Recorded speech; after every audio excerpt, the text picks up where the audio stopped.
ചെറിയ ക്ലാസ്സുകളിൽ നിങ്ങൾ നമ്പർ സിസ്റ്റത്തിനെ കുറിച്ച് പഠിച്ചിട്ടുണ്ട് അല്ലേ? You started with odd numbers, പിന്നെ ഈവൻ നമ്പേഴ്സ് പഠിച്ചു. അത് കഴിഞ്ഞ് നമ്മൾ ഫിഫ്ത്തിലോട്ട് എത്തിയപ്പോൾ എന്താണ് നാച്ചുറൽ നമ്പേഴ്സ്, അതുപോലെ ഹോൾ നമ്പേഴ്സ്, പിന്നെ പയ്യെ പയ്യെ ഇൻഡിജേഴ്സ് എന്താണ്, ഡെസിമൽസ് എന്താണ്, ഫ്രാക്ഷനുകൾ എന്താണ്, ഇവയെല്ലാം നമ്മൾ പഠിച്ചു. സോ ഇവയെല്ലാം കൂടെ സംയോജിപ്പിച്ച് നമ്മൾ പറഞ്ഞു കഴിഞ്ഞാൽ it all comes under the topic what, real numbers. So ഇന്നത്തെ സെഷനിൽ ഞാൻ ഡിസ്കസ് ചെയ്യാൻ പോകുന്നത് ഈ ടോപ്പിക്കിനെ പറ്റിയിട്ടാണ്. That is unlocking the secrets of real numbers. I'm Abdul Lahad and welcome to Manorama Horizon's free YouTube classes, and the subject here it is mathematics. Okay, so let's start with what we have already studied. നമ്മൾ പണ്ട് പഠിച്ചിരിക്കുന്ന കാര്യങ്ങൾ എന്താണ് എന്നുള്ളതിനെ പറ്റി ഒരു ചെറിയ ധാരണ നമുക്ക് എന്തായാലും വേണം. സോ റിയൽ നമ്പേഴ്സിൽ ഞാൻ പറഞ്ഞു we already have studied some numbers, some number systems. ഒരുപാട് നമ്പർ സിസ്റ്റം നിങ്ങൾ 9th വരെ പഠിച്ചിട്ടുണ്ട് അല്ലേ? 10th നമുക്ക് അതേപോലെ ഒരു നമ്പർ സിസ്റ്റം ഉണ്ട്. 11th പഠിക്കുമ്പോഴും ഒരു നമ്പർ സിസ്റ്റം ഉണ്ട്. സോ ഇതെല്ലാം എന്താണ്, ഓർ ഇതുവരെ പഠിച്ചിരിക്കുന്നത് എന്തൊക്കെയാണ് എന്നുള്ളതിൻ്റെ ഒരു ബ്രീഫ് ആയിട്ടുള്ളൊരു സ്ലൈഡ് നമുക്ക് നോക്കാം. And the first one here is we have a lot. Natural എന്ന് എഴുതിയിട്ടുണ്ട്, ഹോൾ എന്ന് എഴുതിയിട്ടുണ്ട്, ഇൻഡിജർ, റാഷണൽ, റിയൽ. അങ്ങനെ പല നമ്പർ സിസ്റ്റത്തിൻ്റെ പേരുകൾ ഞാനിവിടെ എഴുതിയിട്ടുണ്ട് അല്ലേ? ആൻഡ് ആ ഓരോ പേരുകൾക്ക് ഓരോ സർക്കിളും ഞാനിവിടെ കൊടുത്തിട്ടുണ്ട്. എന്തിനാണ് സർക്കിൾ, എന്തിനാണ് ആ പേരെന്നുള്ളത് നിങ്ങൾക്ക്, അല്ലെങ്കിൽ അതിൻ്റെ ഡെഫിനിഷൻ നിങ്ങൾക്ക് അറിയാമായിരിക്കും. ബട്ട് എന്തിനായിരിക്കും ആ സർക്കിൾ ഞാൻ അവിടെ വെച്ചിരിക്കുക എന്നുള്ളതിൻ്റെ ഒരു ഐഡിയ ഞാൻ തരാം. നാച്ചുറൽ നമ്പറുകൾ നമ്മൾ പറഞ്ഞു കഴിഞ്ഞാൽ ഇറ്റ് സ്റ്റാർട്ട്സ് വിത്ത് വാട്ട്, 1 തൊട്ട് സ്റ്റാർട്ട് ചെയ്ത് ഏത് കൗണ്ടിങ് നമ്പേഴ്സിനെയും നമ്മൾ എന്ത് വിളിക്കുന്നു, നാച്ചുറൽ നമ്പർ എന്ന് വിളിക്കുന്നു. It can be 1, 2, 3, 10, 1000. It can be anything അല്ലേ?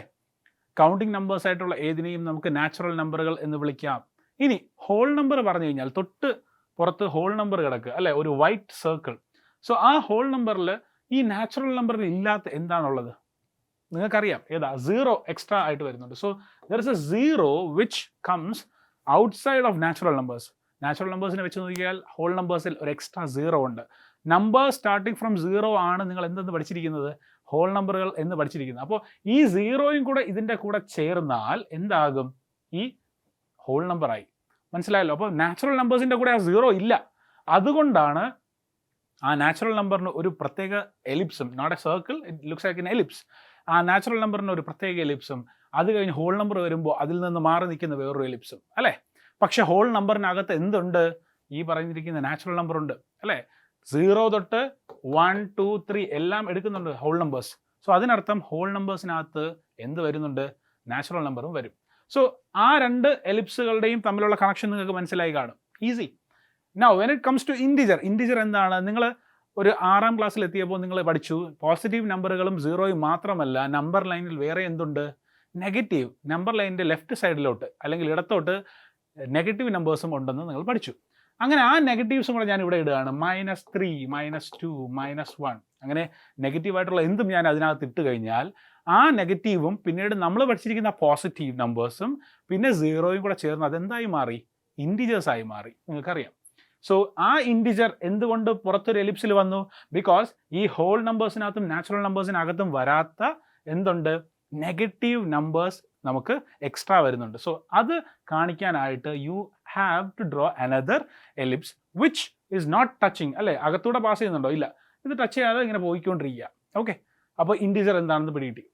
ഇനി അത് കഴിഞ്ഞിട്ട് നമുക്ക് റാഷണൽ ഉണ്ട്, പിന്നെ ഒരു റിയലും ഉണ്ട്. റാഷണലും റിയലും ഈ ഇടയ്ക്ക് റീസെൻ്റ് ആയിട്ട് നിങ്ങൾ പഠിച്ചിരിക്കുന്ന കാര്യങ്ങളാണ് ഈ റാഷണലും അതുപോലെ റിയലും. റിയൽ ചിലപ്പോൾ നിങ്ങൾ 10th സ്റ്റാർട്ട് ചെയ്തത്, ബട്ട് റാഷണൽ നിങ്ങൾ കേട്ടിട്ടുണ്ടാവും. എന്താണ് റാഷണൽ? നിങ്ങൾക്കറിയാം, any number that can be written in the form what, P/Q. ഏതൊരു നമ്പറിനെയും P/Q ഫോമിൽ എഴുതാൻ പറ്റിയാൽ അതിനെ റാഷണൽ എന്ന് നിങ്ങൾ വിളിക്കും. അങ്ങനെ P/Q ഫോമിൽ എഴുതുമ്പോൾ അതെന്താകാം, അതൊരു ഫ്രാക്ഷൻ ആകാം അല്ലേ, അതൊരു ഡെസിമൽ ആകാം. അപ്പോൾ ഫ്രാക്ഷനും ഡെസിമലും ചേരുന്നത്, അല്ലെങ്കിൽ നിങ്ങൾ 7th, 8th, 9th പഠിച്ചതെല്ലാം എന്തിൽ വരുന്നതാ, ഈ റാഷണൽ നമ്പറിൽ വരുന്നതാണ്. അപ്പോൾ റാഷണൽ നമ്പറിനകത്ത് എന്ത് വരും, ഇപ്പോൾ 1/2 എന്നൊരു ഫ്രാക്ഷൻ വരും, അല്ലെങ്കിൽ -3/4 എന്നൊരു ഫ്രാക്ഷൻ വരും. അത് P/Q ഫോമാണ്. 0.5 എന്ന ഡെസിമൽ വരും. കാരണം 0.5നെയും എങ്ങനെ എഴുതാം, ഒരു ഫ്രാക്ഷനായിട്ട് അല്ലെങ്കിൽ P/Q ഫോമിൽ എഴുതാൻ സാധിക്കും. അപ്പോൾ ഇങ്ങനെ വരുന്ന ഫ്രാക്ഷനുകളും അതുപോലെ ഡെസിമലുകളും ചേർന്ന് വരുന്ന നമ്പർ സിസ്റ്റത്തിനെയാണ് നമ്മൾ എന്തെന്ന് വിളിക്കുന്നത്, റാഷണൽ നമ്പർ സിസ്റ്റം എന്ന് വിളിക്കുന്നത് അല്ലേ? അതും ഓക്കെ ആയെന്ന് വിചാരിക്കുന്നു. ഈ റാഷണലിനകത്ത് എന്തൊക്കെയുണ്ട്, നമ്മൾ മുന്നേ പഠിച്ചിരിക്കുന്ന ഇൻഡിജറുകളും അതുപോലെ ഹോൾ നമ്പറുകളും പിന്നെ നാച്ചുറൽ നമ്പറും, ഇതെല്ലാം കൂടെ ചേർന്നതായിരിക്കും നമ്മുടെ rational number system. Clear?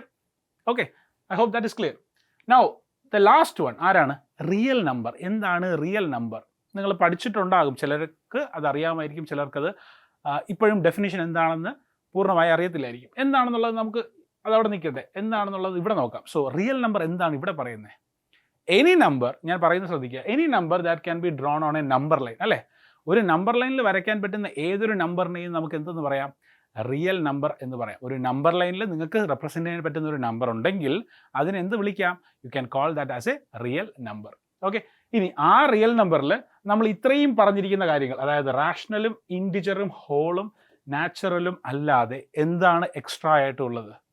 There is something extra. അതുകൊണ്ടായിരിക്കണമല്ലോ ഒരു അവസാനത്തെ സർക്കിൾ എന്നുള്ള രീതിയിൽ റിയൽ നമ്പറിനൊരു എക്സ്ട്രാ നമ്മൾ കൊടുത്തിരിക്കുന്നത്, അല്ലെങ്കിൽ എക്സ്ട്രാ ഒരു സർക്കിൾ കൊടുത്തിരിക്കുന്നത്, അല്ലെങ്കിൽ എലിപ്സ് കൊടുത്തിരിക്കുന്നത്. അപ്പോൾ ഈ റിയൽ നമ്പർ എന്താണ്? What has that got extra from all these four? എന്തായിരിക്കും? It has got irrational numbers also. എന്തുണ്ട്? Irrational numbers. For example √2. √2ൻ്റെ ഡെസിമൽ എക്സ്പാൻഷൻ നോക്കിക്കഴിഞ്ഞാൽ അത് ഒരു ടെർമിനേറ്റിംഗ്, അല്ലെങ്കിൽ നോൺ ടെർമിനേറ്റിംഗ്, അല്ലെങ്കിൽ റിക്കറിംഗ് ആയിട്ടുള്ള പല ഡെസിമൽ എക്സ്പാൻഷനുകളും വരാൻ ചാൻസ് ഉണ്ട്. അപ്പോൾ ആ ഡെസിമൽ എക്സ്പാൻഷൻ അവിടെ നിൽക്കട്ടെ. സോ √2 എന്ന് പറയുന്ന ഈ നമ്പർ നമ്മളിപ്പോൾ ഇത്രയും പറഞ്ഞ നമ്പർ സിസ്റ്റത്തിനകത്ത് വരുന്നതേ അല്ല. അതുപോലെ പൈ എന്ന് പറയുന്ന നമ്പർ, പൈ എന്ന് പറയുന്ന 22/7 ആണെന്ന് നിങ്ങൾ സർക്കിളിൽ പഠിച്ചിട്ടുണ്ടെങ്കിലും അത് എക്സാക്ട്ലി 22/7 അല്ല. അത് 3.14 എന്ന് തുടങ്ങി അതിൻ്റെ ഡെസിമൽ എക്സ്പാൻഷൻ എന്താണ്? അങ്ങ് പൊയ്ക്കൊണ്ടിരിക്കുക, അല്ലേ? ഇത് എൻഡ് ചെയ്യാത്തൊരു ഡെസിമൽ എക്സ്പാൻഷനാണ്. അപ്പോൾ പൈയും ഈ പറഞ്ഞ ഇത്രയും പറഞ്ഞ കാര്യങ്ങളിനകത്ത് വരുന്ന ആളല്ല. സോ √2, അതുപോലെ പൈ, അല്ലെങ്കിൽ √11 പ്രൈം നമ്പർ, അതായത് 11 എന്ന് പറയുന്ന പ്രൈം നമ്പറിൻ്റെ റൂട്ട് എടുത്താലും ഇവിടെയൊന്നും എന്ത് വരാൻ ചാൻസ് ഇല്ല? ഈ പറയുന്ന നമ്പർ സിസ്റ്റത്തിനകത്തൊന്നും എനിക്ക് കൊണ്ടിടാൻ പറ്റത്തില്ല. അപ്പോൾ അവയെല്ലാം എന്തെന്ന് വിളിക്കുന്നു? We call them as irrational numbers. അതിനെന്തെന്ന് വിളിക്കാം? ഇറാഷണൽ നമ്പേഴ്സ് എന്ന് വിളിക്കാം. അങ്ങനെ വിളിക്കുന്ന ഇറാഷണൽ നമ്പറുകളും ഇത്രയും പറഞ്ഞിരിക്കുന്ന ബാക്കി നമ്പർ സിസ്റ്റം കൂടെ ചേർന്നിട്ടാണ് എന്ത് വരുന്നത്? നമ്മുടെ റിയൽ നമ്പർ വരുന്നത്. സോ ഇറാഷണൽ പ്ലസ് നമ്മൾ ഇത്രയും നേരം പറഞ്ഞ എന്തൊക്കെയാണ്? റാഷണൽ, അല്ലേ? ആ റാഷണലിനകത്ത് തന്നെ എന്തൊക്കെ വരുന്നുണ്ട്? നമ്മൾ പഠിച്ചു, ഇൻറ്റിജർ പഠിച്ചു, അതുപോലെ ഹോൾ നമ്പർ പഠിച്ചു, പിന്നീട് എന്ത് പഠിച്ചു? നാച്ചുറൽ നമ്പർ പഠിച്ചു. അപ്പോൾ ഇവയെല്ലാം കൂടെ ചേർന്ന് വരുന്ന നമ്പർ സിസ്റ്റത്തിനെയാണ് എന്ത് പേരിൽ വിളിക്കേണ്ടത്? We call it by the name the real number system. Clear? അപ്പോൾ നിങ്ങൾ 2ാം ക്ലാസ്സോ 3ലോ തൊട്ട് പഠിച്ച എല്ലാ നമ്പർ സിസ്റ്റത്തിനെയും ഉൾക്കൊള്ളാൻ പറ്റുന്ന ഒരു പുതിയ നമ്പർ സിസ്റ്റമാണ് ഏത്? The real number system. Okay, I hope that is clear to everyone. അടുത്ത സ്ലൈഡിലോട്ട് നമ്മൾ പോവുകയാണെങ്കിൽ, ഇവിടെ കാണുന്ന ഒരു നമ്പർ തന്നിട്ടുണ്ട്, 9240 എന്നൊരു നമ്പർ എനിക്ക് തന്നിട്ടുണ്ട്. വേറെ എന്താ തൊട്ട് താഴെ ഒരു തന്നിരിക്കുന്നത് 2ഉം 4620. ഈ 962 അല്ലെങ്കിൽ 9240യും അതുപോലെ 2ഉം 4620യും തമ്മിലുള്ള റിലേഷൻ എന്താണ്? യു നോ ദാറ്റ് 92640 കിട്ടണമെങ്കിൽ എന്ത് ചെയ്താൽ മതി? 2 × 4620 മൾട്ടിപ്ലൈ ചെയ്താൽ, അതായത് 2ഉം 4620യും കൂടെ മൾട്ടിപ്ലൈ ചെയ്താൽ മതി. കഴിഞ്ഞ സ്ലൈഡിൽ നമ്മൾ പറഞ്ഞ കാര്യത്തിനേക്കാളും എന്തൊക്കെയോ ഡിഫറെൻ്റ് ആയിട്ടുള്ള ഒരു കാര്യമാണ് ഇവിടെ ഡിസ്കസ് ചെയ്യുന്നത്, അല്ലേ? ജസ്റ്റ് ഒന്ന് നോക്കിക്കഴിഞ്ഞാൽ നമുക്ക് ആദ്യം ആ 2 നമ്പറുകളും തമ്മിൽ ഈ 9240 എങ്ങനെ കണക്ട് ചെയ്തിരിക്കുന്നത്? ജസ്റ്റ് മൾട്ടിപ്ലൈ ചെയ്താൽ മാത്രം മതി, അത് കിട്ടും. സോ ഇത് രണ്ടും കൂടെ മൾട്ടിപ്ലൈ ചെയ്യുന്നു, ഇത് കിട്ടുന്നു. ഇനി അടുത്ത എല്ലാം എന്തായിട്ട് കിടക്കുക? എല്ലാം ബ്ലാങ്ക് ആയിട്ട് കിടക്കുക. അതായത് 4620 താഴെയുള്ള എല്ലാ ക്ലൗഡുകളും, അല്ലെങ്കിൽ ഐ ക്യാൻ സേ ബോക്സുകളും, ഈ ബോക്സോ അല്ലെങ്കിൽ ക്ലൗഡോ എന്തോ നിങ്ങൾ വിളിച്ചോളൂ, അതെല്ലാം എന്തായിട്ട് കിടക്കുക? They are all blanks. ഈ ബ്ലാങ്ക് ആയിട്ട് ഇരിക്കുന്ന സ്ഥലങ്ങളിൽ നമുക്ക് എന്ത് വെച്ച് ഫില്ല് ചെയ്യാം? അപ്പോൾ ഞാൻ ഇവിടെ ഒരു നമ്പർ എടുത്തു, 2 എന്ന് പറയുന്ന നമ്പർ എടുത്തു. ഈ 2 എന്ന് പറയുന്ന നമ്പറിന് ഒരു പ്രത്യേകതയുണ്ട്. എന്താണ്? 2 ഈസ് ഓൾവേസ് എ പ്രൈം, അല്ലേ? 2 ഒരു പ്രൈം നമ്പറാണ്. സോ ആ ഒരു പ്രത്യേകത നമ്മൾ എല്ലാത്തിലും ഫോളോ ചെയ്യാനൊന്ന് ശ്രമിക്കുക. ഓക്കെ, അപ്പോൾ 2 × 4620 എന്ന് എഴുതി. അടുത്ത 4620യെ ഇതേപോലെ ഒരു പ്രൈം വെച്ച് ഞാൻ പറഞ്ഞു കഴിഞ്ഞാൽ can I write it as 2 × എന്താണ്? 4620 എന്ന് പറയുന്ന 2 × എന്താണ്?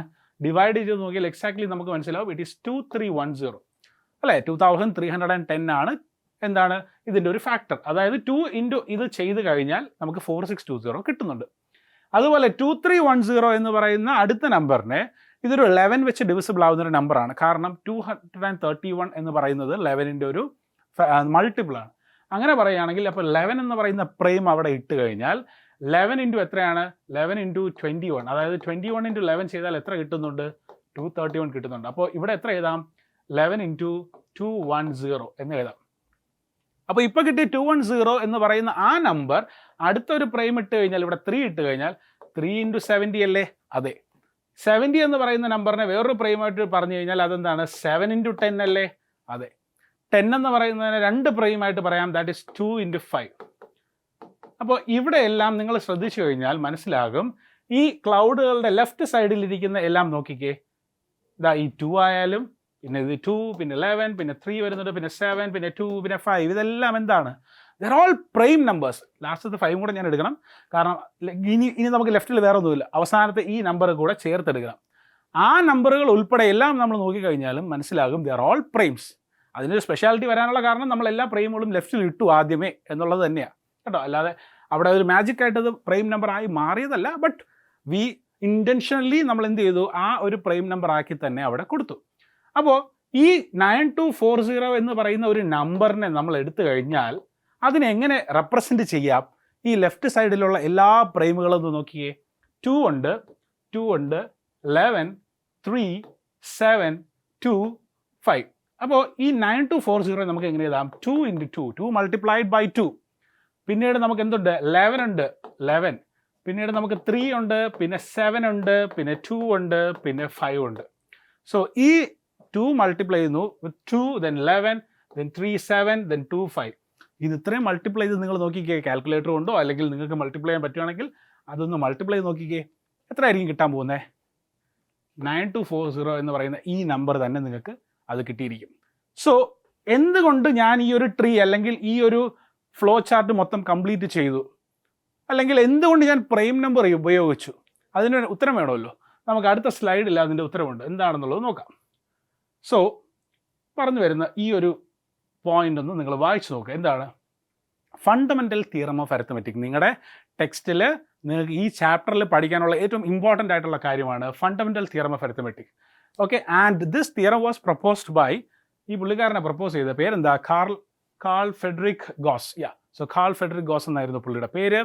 ഒരുപാട് ഫിസിക്സിലൊക്കെ ഒരുപാട് പുള്ളിയുടെ തിയറംസും ഫോർമുലാസും ഉപയോഗിക്കുന്നുണ്ട്. അതുപോലെ മാത്തമാറ്റിക്സിലും നമുക്ക് ഈ പറയുന്ന ഫണ്ടമെൻ്റൽ തിയറം ഓഫ് അരിത്മെറ്റിക് ഉപയോഗിക്കാം. And the statement here is every composite number, എല്ലാ കോമ്പോസിറ്റ് നമ്പറുകളും can be expressed or factorised as a product of primes. അതിനെന്തായിട്ട് എഴുതാം? പ്രോഡക്റ്റ് ഓഫ് പ്രൈംസ് ആയിട്ട് എഴുതാം. And this factorisation is unique. അതൊരു unique factorisation ആയിരിക്കും. And ഏതാണ്? ഓർഡർ നമ്മൾ നോക്കത്തില്ല. അതായത് 2 × 2 × 5 എന്ന് എഴുതിയതുപോലെ 2 × 5 × 2 എന്ന് എഴുതിയാലും അത് സെയിം തന്നെ, അത് യുണീക്കാണ്. അല്ലാതെ ഓർഡർ മാറിയതുകൊണ്ട് യുണീക്നെസ് മാറത്തില്ല കേട്ടോ. സോ ഏതൊരു കോമ്പോസിറ്റ് നമ്പറിനെയും നമുക്ക് എന്ത് എഴുതാം?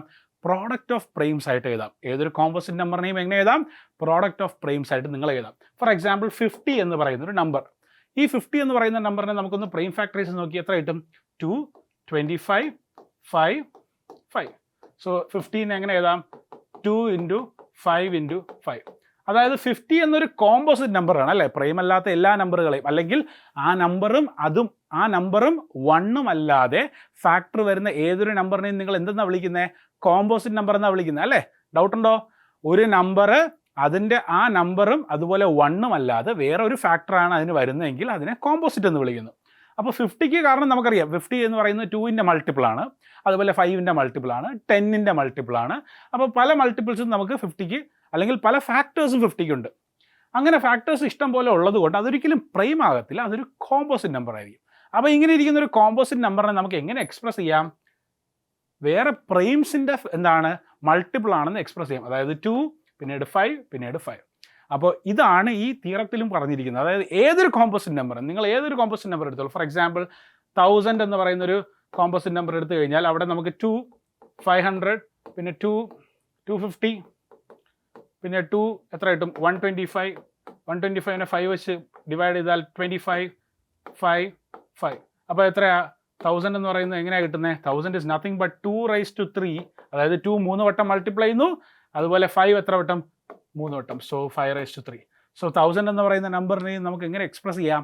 പ്രൈമുകളുടെ പ്രോഡക്റ്റ് ആണെന്ന് പറഞ്ഞ് എക്സ്പ്രസ് ചെയ്യാൻ സാധിക്കും. ക്ലിയർ? സോ ഈ തിയറം പറയുന്നത് എന്താണെന്ന് പിടികിട്ടിയോ? എന്തെങ്കിലും ഡൗട്ട് ഉണ്ടോ? ഒന്ന് വായിച്ചു നോക്കി, ആ തിയറം ഒന്ന് ക്ലിയർ ആയിട്ട് വായിച്ചു നോക്കി. ഏതൊരു കോമ്പോസിറ്റ് നമ്പറിനെയും എങ്ങനെ എക്സ്പ്രസ് ചെയ്യാം?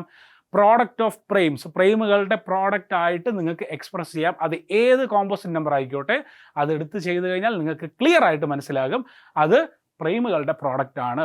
ആൻഡ് ലാസ്റ്റ് ഒരു കാര്യം പറയുന്നുണ്ട്, അതിൻ്റെ ഓർഡർ യുണീക്ക് ആവണമെന്ന് നിർബന്ധമില്ല. ഓർഡർ എന്ത് വേണോ, പക്ഷേ ഈ 2 × അല്ലെങ്കിൽ 2 × 5 × 5 എന്ന് പറയുന്ന ഈ ഒരു പ്രോഡക്റ്റ് 50ക്ക് അല്ലാതെ വേറൊരു നമ്പറിന് വരത്തില്ല എന്ന് അവർ എടുത്ത് പറയുന്നുണ്ട്. സോ എന്തായിരിക്കും? ഫാക്ടറൈസേഷൻ യുണീക്ക് ആയിരിക്കും unless and until you don't care about the order in which they are present. 2 × 5 × 5നെ 5 × 2 × 5 എന്നും എഴുതാം, അതിലൊന്നും ഒരു പ്രശ്നമില്ല കേട്ടോ. So that can be anything, this order എന്ത് വേണമോ ആകാം. ക്ലിയർ? മനസ്സിലായെന്ന് വിചാരിക്കുന്നു. അടുത്ത ടോപ്പിക്ക് നമുക്ക് നോക്കാം. Find the HCF and LCM. നേരെ നമ്മൾ പോകുന്നത് HCFും LCMിലോട്ട്. നിങ്ങൾക്ക് ടെക്സ്റ്റ് ബുക്കിൽ ഏറ്റവും കൂടുതൽ ഫസ്റ്റ് എക്സസൈസിൽ ചോദിക്കുന്ന ചോദ്യമാണ് HCF എന്താണ്, LCM എന്താണ്. ഒരു നമ്പറിൻ്റെ HCF എന്ന് പറഞ്ഞാൽ നിങ്ങൾക്കറിയാം, it is nothing but the highest common factor. എന്താണ് HCF? The highest common factor ആണല്ലോ, the highest common factor, common factor ആണ്. അതുപോലെ LCM എന്ന് പറഞ്ഞാൽ എന്താണ്? The lowest common multiple. LCM എന്ന് പറയുന്ന ലോവസ്റ്റ് കോമൺ മൾട്ടിപ്പിൾ ആണ്. സോ ഹയസ്റ്റ് കോമൺ ഫാക്ടർ ഒരെണ്ണം HCF, അതുപോലെ ലോവസ്റ്റ് കോമൺ മൾട്ടിപ്പിൾ വേറൊരെണ്ണം. രണ്ട് നമ്പറുകൾ പറഞ്ഞിട്ടുണ്ട്, ഒന്ന് 96ഉം പിന്നീട് 404ഉം. സോ എന്താണ് ആദ്യത്തെ കാര്യം നമുക്ക് നോക്കാം, HCF നോക്കാം. അപ്പോൾ HCF കണ്ടുപിടിക്കാനായിട്ട് നമുക്ക് രണ്ട് നമ്പറുകളാണ് തന്നിരിക്കുന്നത്. ഏതാ? 96ഉം 404ഉം. ആ HCFിൻ്റെ ആ വാക്കിൻ്റെ എന്താണ് പറയുന്നതിൻ്റെ മീനിങ് എന്താണ്? Highest common factor. അതായത് ആ രണ്ട് നമ്പറുകൾക്കും ഫാക്ടറുകൾ ഉണ്ടാവും, 96നും 404നും. അതിലെ ഏറ്റവും കോമൺ ആയിട്ടുള്ള ഹയസ്റ്റ് ഫാക്ടർ, ഏറ്റവും വലിയ ഫാക്ടർ ഏതാണ് എന്നാണ് അവർ ചോദിച്ചിരിക്കുന്നത്. അപ്പോൾ അതെങ്ങനെ കണ്ടുപിടിക്കും? അപ്പോൾ അത് കണ്ടുപിടിക്കാൻ നമ്മൾ തൊട്ട് മുന്നേ ഒരു ഫാക്ടറൈസേഷൻ പഠിച്ചല്ലോ, ഫണ്ടമെൻ്റൽ തിയറം ഓഫ് അരിത്തമെറ്റിക് എന്ന തിയറത്തിൻ്റെ കൂടെ തന്നെ നമ്പറുകൾ എങ്ങനെ ഫാക്ടറൈസ് ചെയ്യണം എന്നുള്ളത് ഞാൻ പറഞ്ഞു തന്നു. അപ്പോൾ അങ്ങനെ നമ്മൾ നോക്കുകയാണെങ്കിൽ ഈ 96 എന്ന് പറയുന്നതിനെ അതേപോലെ ഫാക്ടറൈസ് ചെയ്ത് നോക്കുക. അപ്പോൾ 96നെ ഫാക്ടറൈസ് ചെയ്യുമ്പോൾ എങ്ങനെയാണ് കിട്ടുന്നത്? 96. അപ്പോൾ ആദ്യം 96ൻ്റെ ഫാക്ടർ എടുക്കുക, അതുപോലെ 404നെ ഫാക്ടർ എടുക്കുക. സോ 96ൻ്റെ ഫാക്ടർ എടുക്കുമ്പോൾ എങ്ങനെയാണ് കിട്ടുന്നത്? 96 എടുക്കുമ്പോൾ യു വിൽ ബി ഗെറ്റിംഗ് 248, 224 അല്ലേ? 2 വെച്ച് ഡിവൈഡ് ചെയ്യാം 12, ഇവിടെ 2 6, പിന്നീട് 6നെ 2 വെച്ച് ഡിവൈഡ് ചെയ്യാം, ലാസ്റ്റ് 3 കിട്ടും. സോ ഇതാണ് 96ൻ്റെ എന്താണ് ഫാക്ടറൈസേഷൻ എന്ന് പറയുന്നത്. That is nothing but 2 × 2 × 2 × then എത്ര 2 ഉണ്ട്? 5 എണ്ണം ഉണ്ട് അല്ലേ? യെസ്, പിന്നെ ഒരു 3. ഇനി 404 എന്ന് പറയുന്ന ആ നമ്പർ നമുക്കൊന്ന് ഫാക്ടറൈസ് ചെയ്ത് നോക്കാം. അപ്പോൾ 404 ചെയ്യുമ്പോൾ എത്ര കിട്ടുന്നത്? യു വിൽ ബി ഗെറ്റിംഗ് 2, 202, പിന്നീട് 2, 101. 101 ഏതെങ്കിലും നമ്പർ വെച്ച് മൾട്ടിപ്ലൈ ആകുമോ? ഇല്ല. സോ നമുക്ക് എന്ത് നേടാം? 101 എന്ന് നേടാം. So that is it. So 404 is nothing but 2 × 2 × 101.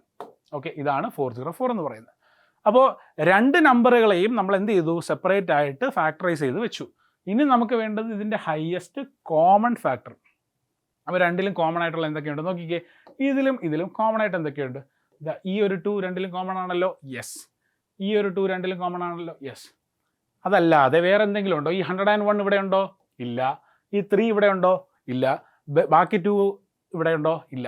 So ഈ രണ്ട് 2സും അല്ലാതെ വേറെ ഒരു നമ്പറും നമുക്ക് എന്തില്ല? ഇതിനകത്ത് കോമൺ ആയിട്ട് എടുക്കാൻ പറ്റുന്നില്ല. അങ്ങനെ വരുമ്പോൾ HCF എന്ന് പറയുന്ന നമ്പർ അല്ലെങ്കിൽ HCF എന്ന് പറയുന്ന വാല്യൂ 96ൻ്റെയും 404ൻ്റെയും HCF എന്തായിരിക്കും? That is nothing but 2 × 2. എന്തായിരിക്കും? ആ രണ്ട് 2സും തമ്മിൽ എന്ത് ചെയ്യുക? ആ പ്രോഡക്റ്റ് എടുക്കുക. ആ പ്രോഡക്റ്റ് എത്രയാണ്? 4. So that gives us A HCF. അപ്പോൾ എന്താണ് HCF എന്നുള്ളതിൻ്റെ അർത്ഥം നിങ്ങൾക്കറിയാം. എന്താണ്? Highest common factor. അപ്പോൾ ഈ രണ്ട് നമ്പറുകളുടെയും ഏറ്റവും വലിയ കോമൺ ഫാക്ടർ ഏതാണ്? It is nothing but 4. Clear? മനസ്സിലായല്ലോ എങ്ങനെയാണ് ചെയ്യേണ്ടതെന്നുള്ളത്? ഫാക്ടറൈസ് ചെയ്യുക. ഫാക്ടറൈസ് ചെയ്തിട്ട് കോമൺ എത്ര ഉണ്ടോ അതെല്ലാം ആ നമ്പറുകൾ ഓരോന്നോരോന്നായി മൾട്ടിപ്ലൈ ചെയ്ത് വെക്കുക. സോ ഈ രണ്ടും മൾട്ടിപ്ലൈ ചെയ്തു 4 ആണെന്ന് കിട്ടി. ക്ലിയർ? ഈ രണ്ടും മൾട്ടിപ്ലൈ ചെയ്തിട്ട് താഴത്തെ രണ്ടും കൂടെ മൾട്ടിപ്ലൈ ചെയ്ത് 16 എന്ന് എഴുതി വെക്കരുത്. So it is nothing but 2 × 2. ഇതിലൊരു 2. സോ ആ രണ്ടും മൾട്ടിപ്ലൈ ചെയ്യുക. എത്ര കിട്ടുന്നു? 4 എന്ന് പറയുന്ന കോമൺ ഫാക്ടർ ഹയസ്റ്റ് ആണ് എന്ന് നമുക്ക് മനസ്സിലാകുന്നു. രണ്ടാമതൊരു കാര്യം അവിടെ പറഞ്ഞിട്ടുണ്ട്. എന്താണ്? ലീസ്റ്റ് കോമൺ മൾട്ടിപ്പിൾ അല്ലേ, അല്ലെങ്കിൽ LCM. അപ്പോൾ LCM എന്ന് പറയുന്നത് ലീസ്റ്റ് കോമൺ മൾട്ടിപ്പിൾ ആണ് എന്ന് നിങ്ങൾക്കറിയാം. ഈ ലീസ്റ്റ് കോമൺ മൾട്ടിപ്പിൾ എന്ന് പറഞ്ഞാൽ എന്താണ്? ഫാക്ടർ എന്ന് പറയുന്നത് പോലെ തന്നെ മൾട്ടിപ്പിൾ എന്ന് പറയുന്നത് ഒരു നമ്പറോ അല്ലെങ്കിൽ ആ നമ്പറിനേക്കാളും വലുതായിട്ടിരിക്കുന്ന ഒരു നമ്പർ ആയിരിക്കും. ഫോർ എക്സാമ്പിൾ, ഇപ്പോൾ ഞാൻ 10 എന്ന് പറയുന്ന ഒരു നമ്പറിൻ്റെ മൾട്ടിപ്പിൾ എന്ന് പറഞ്ഞാൽ അത് 10 തൊട്ട് തുടങ്ങും. 10, 20, 30 അല്ലേ, 10, 20, 30, 40 അങ്ങനെ പോകും. സോ ഒരിക്കലും മൾട്ടിപ്പിൾ എന്ന് പറയുന്ന നമ്പർ എന്തായിരിക്കത്തില്ല? ചെറുതായിരിക്കത്തില്ല. ആ നമ്പറിനേക്കാൾ ഒരിക്കലും ചെറുതായിരിക്കത്തില്ല. ആ നമ്പറോ അല്ലെങ്കിൽ ആ നമ്പറിനേക്കാളും വലുതായിരിക്കും. ശ്രദ്ധിക്കുക. അപ്പോൾ ഇവിടെ 96ഉം 404ഉം ഉണ്ട്. അപ്പോൾ അതിൻ്റെ മൾട്ടിപ്പിൾ എന്ന് പറയുന്ന നമ്പർ എന്തായിരിക്കും? ഒന്നെങ്കിൽ ഇവിടുത്തെ ഏറ്റവും വലിയ ഏതാ? 404. ഒന്നെങ്കിൽ 404 അല്ലെങ്കിൽ അതിനേക്കാളും മുകളിലുള്ള ഒരു നമ്പർ ആയിരിക്കും ഇവിടുത്തെ ലീസ്റ്റ് കോമൺ മൾട്ടിപ്പിൾ. ആ ഒരു പോയിന്റ് ശ്രദ്ധിക്കുക. LCM എപ്പോഴും എന്തായിരിക്കും? രണ്ട് നമ്പറുകളിൽ LCM എടുക്കുമ്പോൾ അതിൽ ഏറ്റവും വലിയ നമ്പർ ഏതാണോ ആ വലിയ നമ്പറോ അല്ലെങ്കിൽ അതിനേക്കാളും വലുതോ ആയിരിക്കും ലീസ്റ്റ് കോമൺ മൾട്ടിപ്പിൾ എന്ന് പറയുന്നത്. 96ന്റെ പ്രൈം ഫാക്ടറൈസേഷൻ എന്താണ്? നമുക്കറിയാം 2 × 2 × 2 × 3 ദാറ്റ് ഈസ് 2⁵. 2 5 വട്ടം മൾട്ടിപ്ലൈ ചെയ്തു, 3 ഒരു വട്ടം അല്ലേ? സോ 3⁴. നേരത്തെ എഴുതിയതുപോലെ ഞാൻ എല്ലാ 2 എഴുതുന്നില്ല, അതിനെ പവർ ചെയ്തു 2⁵ എന്ന് എഴുതി. ഓക്കെ, എന്തിനാണ് എഴുതുന്നത് എന്നുള്ളതിൻ്റെ ഒരു കൺക്ലൂഷൻ ഞാനിപ്പോൾ പറഞ്ഞുതരാം. 404 അതുപോലെ എത്രയാണ്? 2⁵2 × എത്രയാണ്? 101⁻1. സോ ഇവിടെ നമ്മൾ നോക്കിക്കഴിഞ്ഞാൽ രണ്ടിൻ്റെയും പ്രൈം ഫാക്ടറൈസേഷൻ നേരത്തേതുപോലെ തന്നെ നമുക്ക് കിട്ടി. അത് എഴുതിയത് എന്താണെന്നേ ഉള്ളൂ, പവറുകളായിട്ട് എഴുതിയെന്നുള്ളൂ. 2ന് പവർ 5 ഇട്ടു, 3ന് പവർ 1 ഇട്ടു, താഴത്തതിന് 2ൻ്റെ പവർ 2, 101ൻ്റെ പവർ 1. ഇനി LCM അവർ ചോദിക്കുമ്പോൾ നമ്മൾ എന്താ ചെയ്യേണ്ടത്? നേരത്തെ HCFന് നമ്മൾ കോമൺ എടുത്തു. LCMൽ കോമൺ അല്ല, കോമൺ തന്നെയാണ്. കോമൺ എടുക്കുമ്പോൾ പവർ ഏറ്റവും കൂടുതൽ, അതായത് ഇവിടെ നേരത്തെ നമ്മൾ 2 2 കോമൺ ഉള്ളൂ രണ്ടിലും അല്ലേ? അതായത് ഏറ്റവും കുറവ് ഏതാണോ 2, ഇപ്പോൾ ഇവിടെ നോക്കുമ്പോൾ 2⁵, മുകൾ താഴെ 2⁵2. അപ്പോൾ കുറവ് ഏതാണ്? 2⁵2 because that is A common one here. പക്ഷേ LCM വരുമ്പോൾ നമ്മൾ കോമൺ എടുക്കുന്നത് ഏതായിരിക്കും? ഹയസ്റ്റ് പവർ ആയിരിക്കും. സോ 2⁵5ഉം 2⁵2ലും ഏറ്റവും ഹയസ്റ്റ് ഏതാ? 2⁵5. അപ്പോൾ LCM എടുക്കുമ്പോൾ ആ 2⁵5 ഇടുക. അടുത്ത 3⁵1 ഇവിടെ ഉണ്ട്. താഴെ 3⁵1 ഇല്ലാത്തത് കൊണ്ട് 3 എടുക്കാതിരിക്കത്തില്ല. ആ 3⁵1 ആണ് അവിടുത്തെ വലുതെങ്കിൽ ആ 3⁵1 എഴുതുക.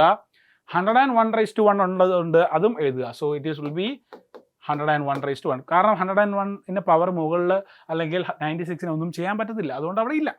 So this will be nothing but 32 × 3 × 101. അതായത് 96 × 101. 96 × 101 എന്ന് പറയുമ്പോൾ എത്രയാ? It will be nothing but 606,909 അല്ലേ? മൾട്ടിപ്ലൈ ചെയ്യുമ്പോൾ എത്ര കിട്ടുന്നു? 91506. കാൽക്കുലേഷൻ എൻ്റെ കറക്റ്റ് ആണെങ്കിൽ 91506 എന്ന് പറയുന്ന ഒരു വാല്യൂ നമുക്ക് അവിടെ എന്ത് കിട്ടും? LCM ആയിട്ട് കിട്ടും. ക്ലിയർ? മനസ്സിലായോ? That is A least common multiple. ഇവിടുത്തെ ഏറ്റവും കുറഞ്ഞ മൾട്ടിപ്പിൾ ആയിട്ട് ഇതിന് രണ്ടിനും, അതായത് 96നും 404നും കോമൺ ആയിട്ടൊരു മൾട്ടിപ്പിളായി നമുക്കിതിനെ എഴുതാൻ സാധിക്കും. ക്ലിയർ?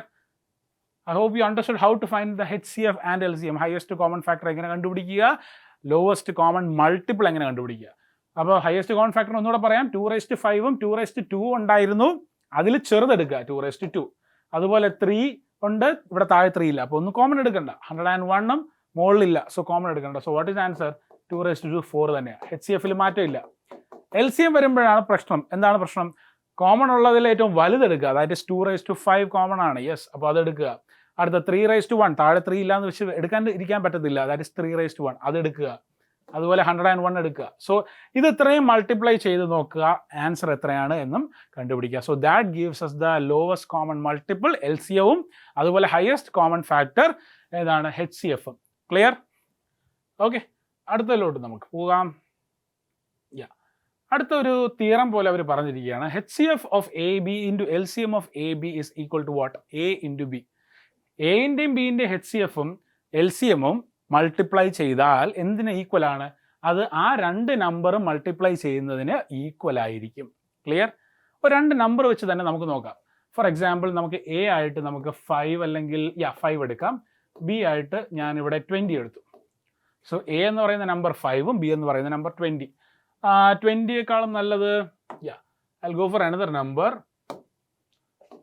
5ൻ്റെ മൾട്ടിപ്പിൾ തന്നെ ആയി കഴിഞ്ഞാൽ കുറച്ച് എളുപ്പവും. സോ 5ൻ്റെ മൾട്ടിപ്പിൾ വേണ്ട, നമുക്കിപ്പോൾ ഒരു 22 ഇടാം.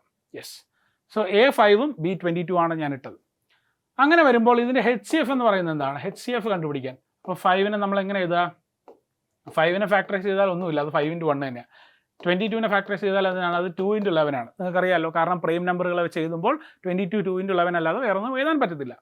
സോ ഇതിൽ രണ്ടിലും കോമൺ എന്തുണ്ട്? ഇതിൽ രണ്ടിലും കോമൺ ആയിട്ട് എന്താണ് ഉള്ളത്? മുകളിൽ 5 × 1 5 ഇല്ല, താഴെ 5 ഇല്ല, താഴത്തെ 11 മുകളിലില്ല, 2 മുകളിലില്ല. സോ അതിനർത്ഥം കോമൺ ആയിട്ട് 1 അല്ലാതെ ഒന്നും കോമൺ ഇല്ല. സോ അതിൻ്റെ അർത്ഥം എന്താണ്? HCF 1 ആണ്. കാരണം ഇവിടെ 5നും 22നും വേറെ ഒരു നമ്പറും കോമൺ ആയിട്ട് വരാത്ത സ്ഥിതിക്ക് 1 എന്ന് മാത്രമേ എഴുതാൻ പറ്റത്തുള്ളൂ. സോ HCF എത്രയാ? 1 തന്നെയാണ്. ഇനി LCM എന്താണ്? LCM of 5 and 22. അപ്പോൾ 5ൻ്റെ 22ൻ്റെ 5നെ എങ്ങനെ എഴുതാം? 5⁻1 × 1⁻1. 22 എന്താണ്? 2⁻1 × 11⁻1. സോ ഒന്നിലും കോമൺ ഇല്ലാത്ത സ്ഥിതിക്ക് LCM കണ്ടുപിടിക്കുമ്പോൾ എന്ത് ചെയ്യണം? ഇതെല്ലാം വേണം. നമുക്ക് 5ന് താഴെ ഒന്നുമില്ല, അപ്പോൾ 5^1. അതുപോലെ 2ന് എന്താണ് മുകളിലൊന്നുമില്ല, 2^1. 11ന് വേറെ ഹയർ പവർ ഒന്നുമില്ല, 11^1. ഇതെല്ലാം മൾട്ടിപ്ലൈ ചെയ്യുക. അപ്പോൾ എത്രയാണ്? 5 × 2 10, 10 × 11 എത്രയാണ്? 110. സോ എത്രയാണ് കിട്ടുന്ന LCM? 110. അപ്പോൾ HCF എത്ര കിട്ടി? 1 എന്ന് കിട്ടി. LCM എത്ര കിട്ടി? 110 എന്ന് കിട്ടി. ഇത് രണ്ടും കിട്ടിയിട്ട് നമുക്ക് ഈ പറഞ്ഞ കാര്യം ഒന്ന് നോക്കാം. HCF of AB into LCM of AB, that is HCF of 522 into LCM of 522. എന്താണ് HCF of 522? നമുക്കറിയാം അത് 1 ആണ്. ഇൻറ്റു LCM of 522 എന്താണ്? 110 ആണ്. അത് രണ്ടും മൾട്ടിപ്ലൈ ചെയ്യുമ്പോൾ എത്ര കിട്ടി? 110 കിട്ടി. ഇനി ഈ റൈറ്റ് സൈഡിലുള്ള RHS അല്ലേ, RHS എന്താണ്? A into B ആണ്. A എത്രയാണ്? 5 ആണ്. P 22 ആണ്. സോ 5 × 22 എത്രയാണ്? അത് കാൽക്കുലേറ്റ് ചെയ്യുമ്പോൾ കറക്റ്റ് എത്രയാണ് നിങ്ങൾക്ക് കിട്ടും? 110 തന്നെ കിട്ടും. സോ ഇത് വെച്ച് നിങ്ങൾക്ക് മനസ്സിലാക്കാം HCFും LCMും പ്രോഡക്റ്റ് എടുക്കുമ്പോൾ കിട്ടുന്ന അതേ ഉത്തരമാണ് എയും ബിയും പ്രോഡക്റ്റ് എടുക്കുമ്പോൾ കിട്ടുന്നത്. ഡൗട്ടില്ലല്ലോ? മനസ്സിലായല്ലോ? ഈ തിയറം എങ്ങനെ തെളിയിച്ചു? ഈ രണ്ട് നമ്പറുകൾ വെച്ച് ഞാൻ നിങ്ങൾക്ക് തെളിയിച്ചു തന്നുണ്ട്. ഇത് ഈ രണ്ട് നമ്പർ മാത്രമല്ല, ഏത് നമ്പർ വേണം നിങ്ങൾ ഇട്ട് നോക്കിക്കോളൂ. ഇതിനകത്ത് ഡെസിമലും ഫ്രാക്ഷനും ഒന്നും കൊണ്ടിടരുത്. സാധാരണ നാച്ചുറൽ നമ്പർ കൊണ്ടിടുക. സോ നാച്ചുറൽ നമ്പർ കൊണ്ടിടുമ്പോൾ നിങ്ങൾക്ക് എയും ബിക്കും കിട്ടുന്ന ഈ പ്രൂഫാണ് ഞാൻ പറഞ്ഞു തരുന്നത്. That is HCF of AB into LCM of AB will be equal to A into B. Clear? Doubt ഒന്നുമില്ലല്ലോ? അടുത്തതിലോട്ട് പോവാം. സോ അടുത്തത് നമ്മളിപ്പോൾ പറഞ്ഞ കാര്യവും ബേസ് ചെയ്തിട്ടുള്ള ഒരു ചോദ്യമാണ്. എന്താണ്? Given HCF of 200 550 is 50. 200ൻ്റെയും 580ൻ്റെയും HCF തന്നിട്ടുണ്ട് 50 ആണെന്ന്. എന്ത് ചോദിച്ചിരിക്കുക? LCM of 200ഉം 550യും കണ്ടുപിടിക്കുക. അപ്പോൾ ഇത് കണ്ടുപിടിക്കാൻ നമുക്ക് 200നെ 550യുടെയും LCM നേരെ വേണമെങ്കിൽ ഡയറക്റ്റ് എടുക്കാം അല്ലേ? അതായത് 200നെ ഫാക്ടറൈസ് ചെയ്യുക, 550യെ ഫാക്ടറൈസ് ചെയ്യുക. സാധാരണ നമ്മൾ എന്താ ചെയ്യുന്നത്? 200നെ ഇതേപോലെ ഫാക്ടറൈസ് ചെയ്യും. 200, അതുപോലെ 250, 225, അതുപോലെ 5 ഇതുപോലെ ഇങ്ങനെ ഫാക്ടറൈസ് ചെയ്യും അല്ലേ? അതുപോലെ 550യും അതുപോലെ ഫാക്ടറൈസ് ചെയ്യും. 5 വെച്ച് ഫാക്ടർ ചെയ്താൽ 110, വീണ്ടും 5 വെച്ചെടുത്താൽ 22, പിന്നെ 211. അപ്പോൾ ഇങ്ങനെ ഇതിനെയും ഫാക്ടറൈസ് ചെയ്ത് നമുക്ക് കണ്ടുപിടിക്കാം. പക്ഷേ ഇത്രയും പ്രോസസ്സും കാൽക്കുലേഷനും ചെയ്യേണ്ട ആവശ്യം ഇല്ല. എപ്പോൾ? കഴിഞ്ഞ സ്ലൈഡ് നമുക്ക് മനസ്സിലായെങ്കിൽ. കഴിഞ്ഞ സ്ലൈഡ് നിങ്ങൾക്ക് എല്ലാവർക്കും മനസ്സിലായെന്ന് വെക്കുന്നു. എന്താണ്? HCFും അതുപോലെ LCMും അല്ലേ? രണ്ട് നമ്പറിൻ്റെ HCF, AB-യുടെ HCFും LCMും എടുത്ത് മൾട്ടിപ്ലൈ ചെയ്ത് കിട്ടുന്നത് എന്തിന് ഈക്വൽ ആണ്? That is equal to the product. ആ എൻ്റെയും ബിൻ്റെയും പ്രോഡക്റ്റിന് ഈക്വൽ ആയിരിക്കും. പിന്നെ ഒരു കാര്യം നിങ്ങൾ ശ്രദ്ധിക്കേണ്ടത്, രണ്ട് നമ്പർ ഒഴികെ മൂന്നാമതൊരു നമ്പറും കൂടെ ചേർന്ന് വന്നാൽ, അതായത് എയും ബിയും സിയും ഉണ്ടെങ്കിൽ HCF of ABC into LCM of ABC is not equal to A into B into C. Clear? അത് ഓർത്തൊന്ന് വെച്ചിരിക്കുക. ഇത് രണ്ട് നമ്പറുകൾക്ക് മാത്രമേ ഈ പ്രോപ്പർട്ടി അപ്ലൈ ചെയ്യാൻ പറ്റത്തുള്ളൂ. രണ്ട് നമ്പറുകൾക്ക് മാത്രം. മറ്റത് മൂന്നാമത്തെ നമ്പർ വരുമ്പോൾ പറ്റുമായിരിക്കും. അതിപ്പോൾ 1 ആകുമ്പോൾ ചിലപ്പോൾ എല്ലാ നമ്പറും ഒരേപോലെ ഇരിക്കുമ്പോൾ ചിലപ്പോൾ പറ്റുമായിരിക്കും. ബട്ട് അതർ ദാൻ ദാറ്റ് നമുക്ക് എന്ത് ചെയ്യാൻ പറ്റത്തില്ല? ഈ പ്രൂഫ് ഇതേ കാര്യം എടുത്ത് 3 നമ്പറിൽ ഇടാൻ പറ്റത്തില്ല. 2 നമ്പറിൽ മാത്രമേ ഇത് പറ്റത്തുള്ളൂ. ശ്രദ്ധിക്കുക. അപ്പോൾ ഇവിടെ ഇത് കിടക്കുന്നത് HCF of AB ആണ് അല്ലേ? AB-യുടെ HCF and LCM of AB എന്തിന് ഈക്വലാണ്? A into Bക്ക് ഈക്വലാണ്. അപ്പോൾ നമ്മളോട് ഒരാൾ പറയുകയാണ് എനിക്ക് LCM മാത്രം കണ്ടുപിടിച്ച് തരിക. ഒരാൾ പറയുക എനിക്ക് LCM മാത്രം മതി, എൻ്റെ അടുത്ത് ഞാൻ നിങ്ങൾക്ക് HCF തരാം, നമ്പറും തരാം. അങ്ങനെയാണെങ്കിൽ എങ്ങനെ ഈ LCM കണ്ടുപിടിക്കും? സോ LCM എന്ന് പറയുന്നത് എന്തായിരിക്കും? ഈ A into B ഇവിടെ എടുക്കുക, താഴെ എന്ത് കൊണ്ടുപോവുക? ഈ HCF കൊണ്ടുപോവുക. So HCF of AB. അപ്പോൾ LCM കണ്ടുപിടിക്കാൻ നമ്പറുകളുടെ പ്രോഡക്റ്റിനെ എന്ത് വെച്ച് ഡിവൈഡ് ചെയ്യുക? ആ നമ്പറിൻ്റെ HCF കൊണ്ട് ഡിവൈഡ് ചെയ്യുക. തിരിച്ച് നിങ്ങളുടെ HCF കണ്ടുപിടിക്കാൻ പറഞ്ഞാൽ LCM തന്നിട്ടാണെങ്കിൽ എന്ത് ചെയ്യുക? രണ്ട് നമ്പറിനെയും പ്രോഡക്റ്റ് എടുക്കുക, LCM കൊണ്ട് ഡിവൈഡ് ചെയ്യുക. സോ ഈ രണ്ട് നമ്പറുകളും എയും ബിയും എന്ന് പറയുന്ന നമ്പറുകൾ ഏതൊക്കെയാണ്? 200 into 550, yes, divided by HCF of AB. ഇതിൻ്റെ രണ്ടിൻ്റെ HCF എത്രയാ? 50. സോ ആ നമ്പർ കൊണ്ട് ഡിവൈഡ് ചെയ്യുക. 50 വെച്ച് ഡിവൈഡ് ചെയ്യുമ്പോൾ ഇവിടെ 11 കിട്ടും. 11 into 200 എന്ന് പറയുന്നത് എത്രയാ? 2200. So this gives us the LCM of 200 and 550. So ഇത്രയും സ്റ്റെപ്പുകൾ എടുത്തും നിങ്ങൾക്ക് LCM കണ്ടുപിടിക്കാം, പ്രശ്നമില്ല. പക്ഷേ ടീച്ചർ എപ്പോഴും ക്വസ്റ്റ്യൻ തരുമ്പോൾ ഇതുപോലെയാണ് തന്നിരിക്കുന്നതെങ്കിൽ ഈ ഫോർമുല തന്നെ ഉപയോഗിക്കണം. അല്ലാതെ നിങ്ങളുടെ ഒരാൾ ചോദിക്കുകയാണ് എനിക്ക് രണ്ട് നമ്പറിൻ്റെ LCM കണ്ടുപിടിച്ചു എന്ന് പറഞ്ഞാൽ നിങ്ങൾക്ക് ഫാക്ടറൈസ് ചെയ്ത് കണ്ടുപിടിക്കാം, പ്രശ്നമില്ല. ഫാക്ടറൈസ് ചെയ്ത് കിട്ടുന്ന ഉത്തരവും ഈ ഫോർമുല ഉപയോഗിച്ച് കിട്ടുന്ന ഉത്തരവും എല്ലാം സെയിം ആയിരിക്കും. ഡൗട്ട് ഉണ്ടെങ്കിൽ നിങ്ങൾ അതും കൂടെ ഒന്ന് കാൽക്കുലേറ്റ് ചെയ്ത് നോക്കുക കേട്ടോ. ഞാനിവിടെ ഫാക്ടറൈസ് ചെയ്ത് വെച്ചിട്ടുണ്ട്.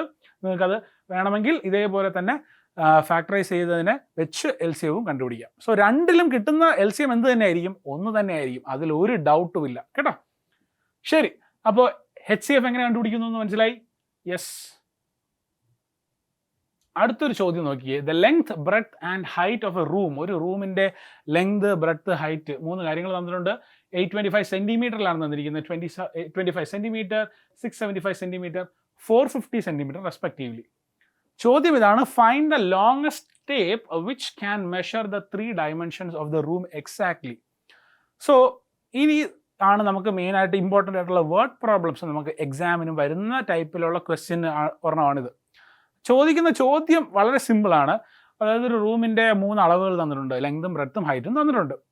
ചോദിക്കുന്ന ചോദ്യം ഇത്രയേ ഉള്ളൂ: ഈ 3 ഹൈറ്റിനെ അല്ലെങ്കിൽ ഈ 3 ലെങ്തിനെയും നമുക്ക് മെഷർ ചെയ്യാനൊരു ടേപ്പ് വേണം.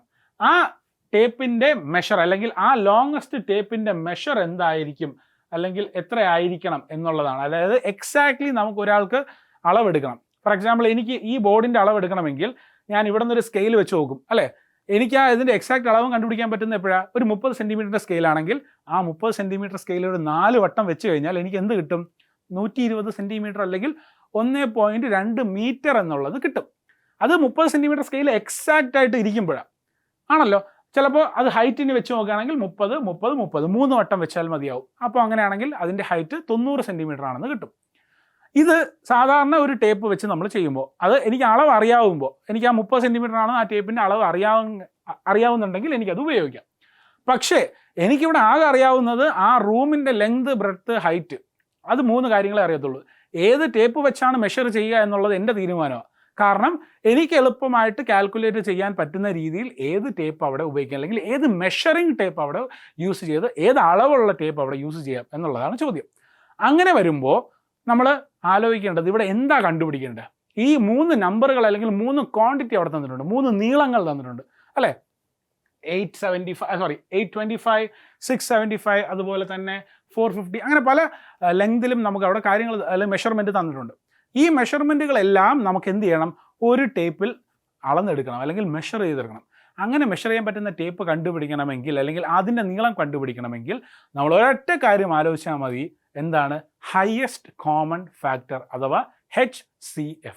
സോ ഈ 3 നമ്പറുകളെയും അല്ലെങ്കിൽ ഈ 3 മെഷർമെൻറ്റുകളെയും ഒരേ രീതിയിൽ എന്താണ് മെഷർ ചെയ്ത് തെറ്റാതെ കാൽക്കുലേറ്റ് ചെയ്യാൻ പറ്റണമെങ്കിൽ അതിൻ്റെ ആ ടേപ്പിൻ്റെ മെഷർമെൻറ്റ് കണ്ടുപിടിക്കാൻ എന്ത് ചെയ്യുക? ഇതിൻ്റെ ഹയസ്റ്റ് കോമൺ ഫാക്ടർ അഥവാ HCF കണ്ടുപിടിക്കുക. മനസ്സിലായോ? സോ ഈ 3 നമ്പറുകളുടെയും HCF ആണ് ഇതിൻ്റെ ഉത്തരം. ക്ലിയർ? സോ HCF എന്താണ്? നമുക്കറിയാം. 3 നമ്പറിൻ്റെ HCF കണ്ടുപിടിക്കണമെങ്കിൽ ആദ്യം 3 നമ്പറുകളും എഴുതിയെടുക്കുക. 825, പിന്നീട് 675, പിന്നീട് എത്രയാ?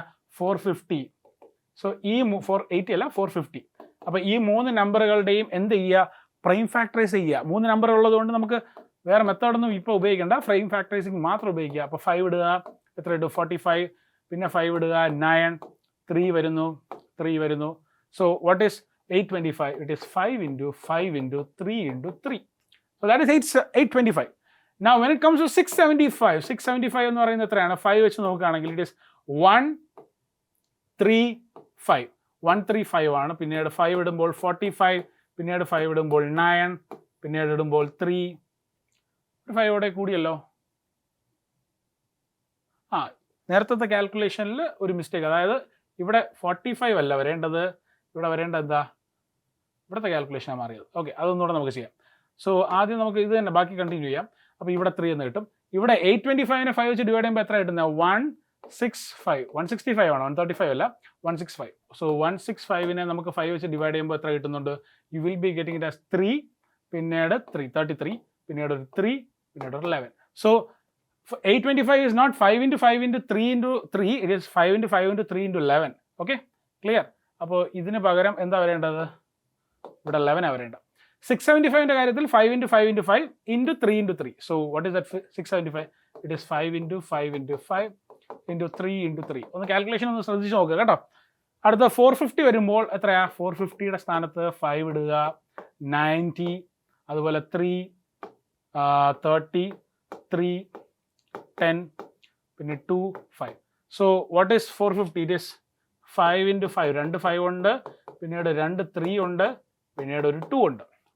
സോ ഇത്രയാണ് മൂന്നിൻ്റെയും പ്രൈം ഫാക്ടറൈസ് ചെയ്ത് കിട്ടിയ വാല്യൂസ്. ഈ 3 പ്രൈം ഫാക്ടറൈസ് ചെയ്ത് കിട്ടിയ വാല്യൂസും കൊണ്ട് എന്താ ചെയ്യേണ്ടത്? HCF കണ്ടുപിടിക്കുക, അല്ലെങ്കിൽ ഹയസ്റ്റ് ആയിട്ട് കോമൺ ആയിട്ട് വരുന്ന ഫാക്ടർ കണ്ടുപിടിക്കുക. അപ്പോൾ കോമൺ ആയിട്ട് നമ്മൾ 3 നോക്കണം. നേരത്തെ നമ്മൾ ചെയ്ത ചോദ്യങ്ങളെല്ലാം 2 ക്വാണ്ടിറ്റീസേ ഉണ്ടായിരുന്നുള്ളൂ. ഇവിടെ എത്ര ക്വാണ്ടിറ്റീസ് ഉണ്ട്? ലെങ്ത്, ബ്രെഡ്ത്ത്, ഹൈറ്റ് 3 ക്വാണ്ടിറ്റീസ് ഉണ്ട്. അങ്ങനെ 3 ക്വാണ്ടിറ്റീസ് വരുമ്പോൾ 3ലും കോമൺ ആയിട്ടിരിക്കുന്ന നമ്പറുകൾ ഏതൊക്കെയാണ്? ആദ്യത്തേൽ നോക്കുമ്പോൾ 5 ഉണ്ട്, രണ്ടാമത്തേൽ ഒരു 5 ഉണ്ട്, മൂന്നാമത്തേൽ ഒരു 5 ഉണ്ട്, ആദ്യത്തേൽ വീണ്ടും ഒരു 5 ഉണ്ട്, ഇതിലൊരു 5 ഉണ്ട്, ഇതിലൊരു 5 ഉണ്ട്. ആദ്യത്തേൽ പിന്നെ 5 ഇല്ല, രണ്ടാമത്തേൽ ഒരു 5 കിടപ്പുണ്ട്. കാര്യമില്ല, കാരണം ആദ്യത്തേൽ എന്തില്ല? 5 തീർന്നു. കോമൺ ആയിട്ടിരിക്കുന്ന 5കളൊക്കെ ഇനി തീർന്നു, ഇനി 5 ഇല്ല. ഇനി 3 നോക്കുക. ആദ്യത്തേൽ ഒരു 3 ഉണ്ട്, രണ്ടാമത്തേൽ ഒരു 3 ഉണ്ട്, മൂന്നാമത്തേൽ ഒരു 3 ഉണ്ട്. അതെടുക്കുക. പിന്നെ കോമൺ ആയിട്ട് വരുന്ന ആദ്യത്തേൽ 11 ഉണ്ട് അല്ലേ? രണ്ടാമത്തേൽ 11 ഉണ്ടോ? ഇല്ല. മൂന്നാമത്തേൽ 11 ഉണ്ടോ? ഇല്ല. കോമൺ ഇല്ല, തീർന്നു. അടുത്ത രണ്ടാമത്തേൽ ഒരു 3 ഒക്കെ കിടപ്പുണ്ട്. ആ 3 എടുക്കാൻ പറ്റുമോ? ഇല്ല. കാരണം എന്തുകൊണ്ടാണ്? കോമൺ ആയിട്ട് ഇനി 3 വേറെ ഒരിടത്തും ഇല്ല. താഴെ ഉണ്ടെന്നേ ഉള്ളൂ, മുകളിൽ ഇനി കോമൺ ആയിട്ട് എടുക്കാൻ പറ്റത്തില്ല. സോ നമുക്ക് ആകെയുള്ളത് ഈ ഒരു 5, ഈ ഒരു 5, ഈ ഒരു 3. സോ HCF എന്ന് പറയുന്നത് എന്തായിരിക്കും? Will be the multiple of 5 into 5 into 3. That will be 25 into 3. എത്രയാ? 75 സെൻറ്റിമീറ്റർ. സോ നമ്മൾ മെഷർ ചെയ്യുന്ന ടേപ്പിൻ്റെ നീളം എത്ര ആയിരിക്കണം? എത്ര സെൻറ്റിമീറ്റർ മെഷർമെൻ്റ് ഉള്ള ഒരു ടേപ്പ് ആയിരിക്കണം യൂസ് ചെയ്യേണ്ടത്? 75 സെൻറ്റിമീറ്റർ മെഷർമെൻ്റ് ഉള്ള ഒരു ടേപ്പ് യൂസ് ചെയ്ത് കഴിഞ്ഞാൽ എന്ത് കിട്ടും? ഈ 3 മെഷർമെൻറ്റും, ലെങ്ത് ആയാലും ബ്രെഡ്ത്ത് ആയാലും ഹൈറ്റ് ആയാലും നമുക്ക് എന്തായിട്ട് ചെയ്യാൻ പറ്റും? എക്സാക്ട്ലി കാൽക്കുലേറ്റ് ചെയ്യാനായിട്ട് സാധിക്കും. മനസ്സിലായല്ലോ? സോ അടുത്ത ചോദ്യം ഇതാണ്. 144 cartons of Coke cans and 90 cartons of Pepsi cans are to be stacked. അല്ലേ? In a canteen, if each stack is of the same height and is to contain the same cartons or cartons of the same drink, what would be the greater number of cartons each stack would have? So 144 carton കോക്കും അതുപോലെ തന്നെ 90 cartons എത്രയാണ്? Pepsi ഉണ്ട്. So ഇതിനെ നമുക്ക് എടുക്കണം, അതേപോലെ arrange ചെയ്ത് മാറ്റണം.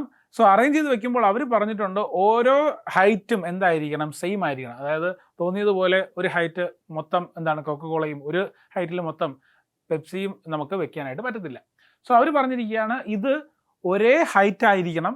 ആൻഡ് ആ ഹൈറ്റിൽ എന്ത് മാത്രമേ പാടുള്ളൂ? ഒരു റാക്ക് എടുത്ത് നോക്കുമ്പോൾ അതിനകത്ത് കോക്ക് മാത്രമേ കാണാൻ പാടുള്ളൂ, അല്ലെങ്കിൽ വേറൊരു റാക്കിൽ നോക്കുമ്പോൾ അതിനകത്ത് പെപ്സി മാത്രമേ കാണാൻ പാടുള്ളൂ.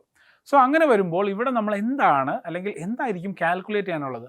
ആ ഹൈറ്റ് അല്ലെങ്കിൽ എത്ര കാർട്ടൺ അല്ലെങ്കിൽ ഓരോന്നിൽ വെക്കണം എന്നുള്ളതാണ് ചോദ്യം. ആ കാർട്ടണിൻ്റെ എണ്ണം നമ്മൾ കണ്ടുപിടിക്കണമെങ്കിൽ എന്ത് ചെയ്താൽ മാത്രം മതി?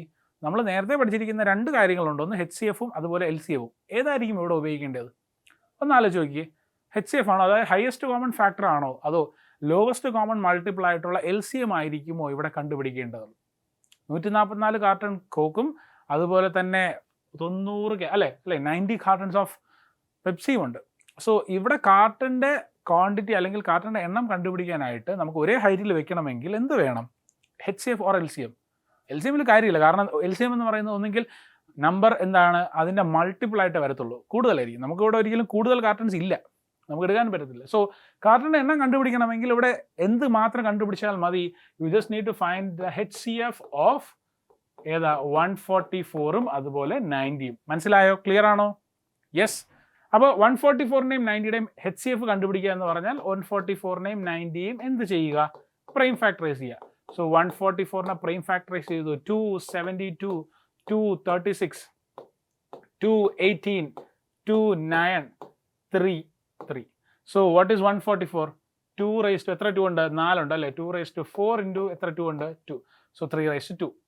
അതുപോലെ 90 എന്ന് പറയുന്നത് എന്താണ്? ഇറ്റ് ഇസ് നത്തിങ് ബട്ട് 245, പിന്നീട് 315, പിന്നീട് ഒരു 3 ഉണ്ട്, പിന്നെ 5.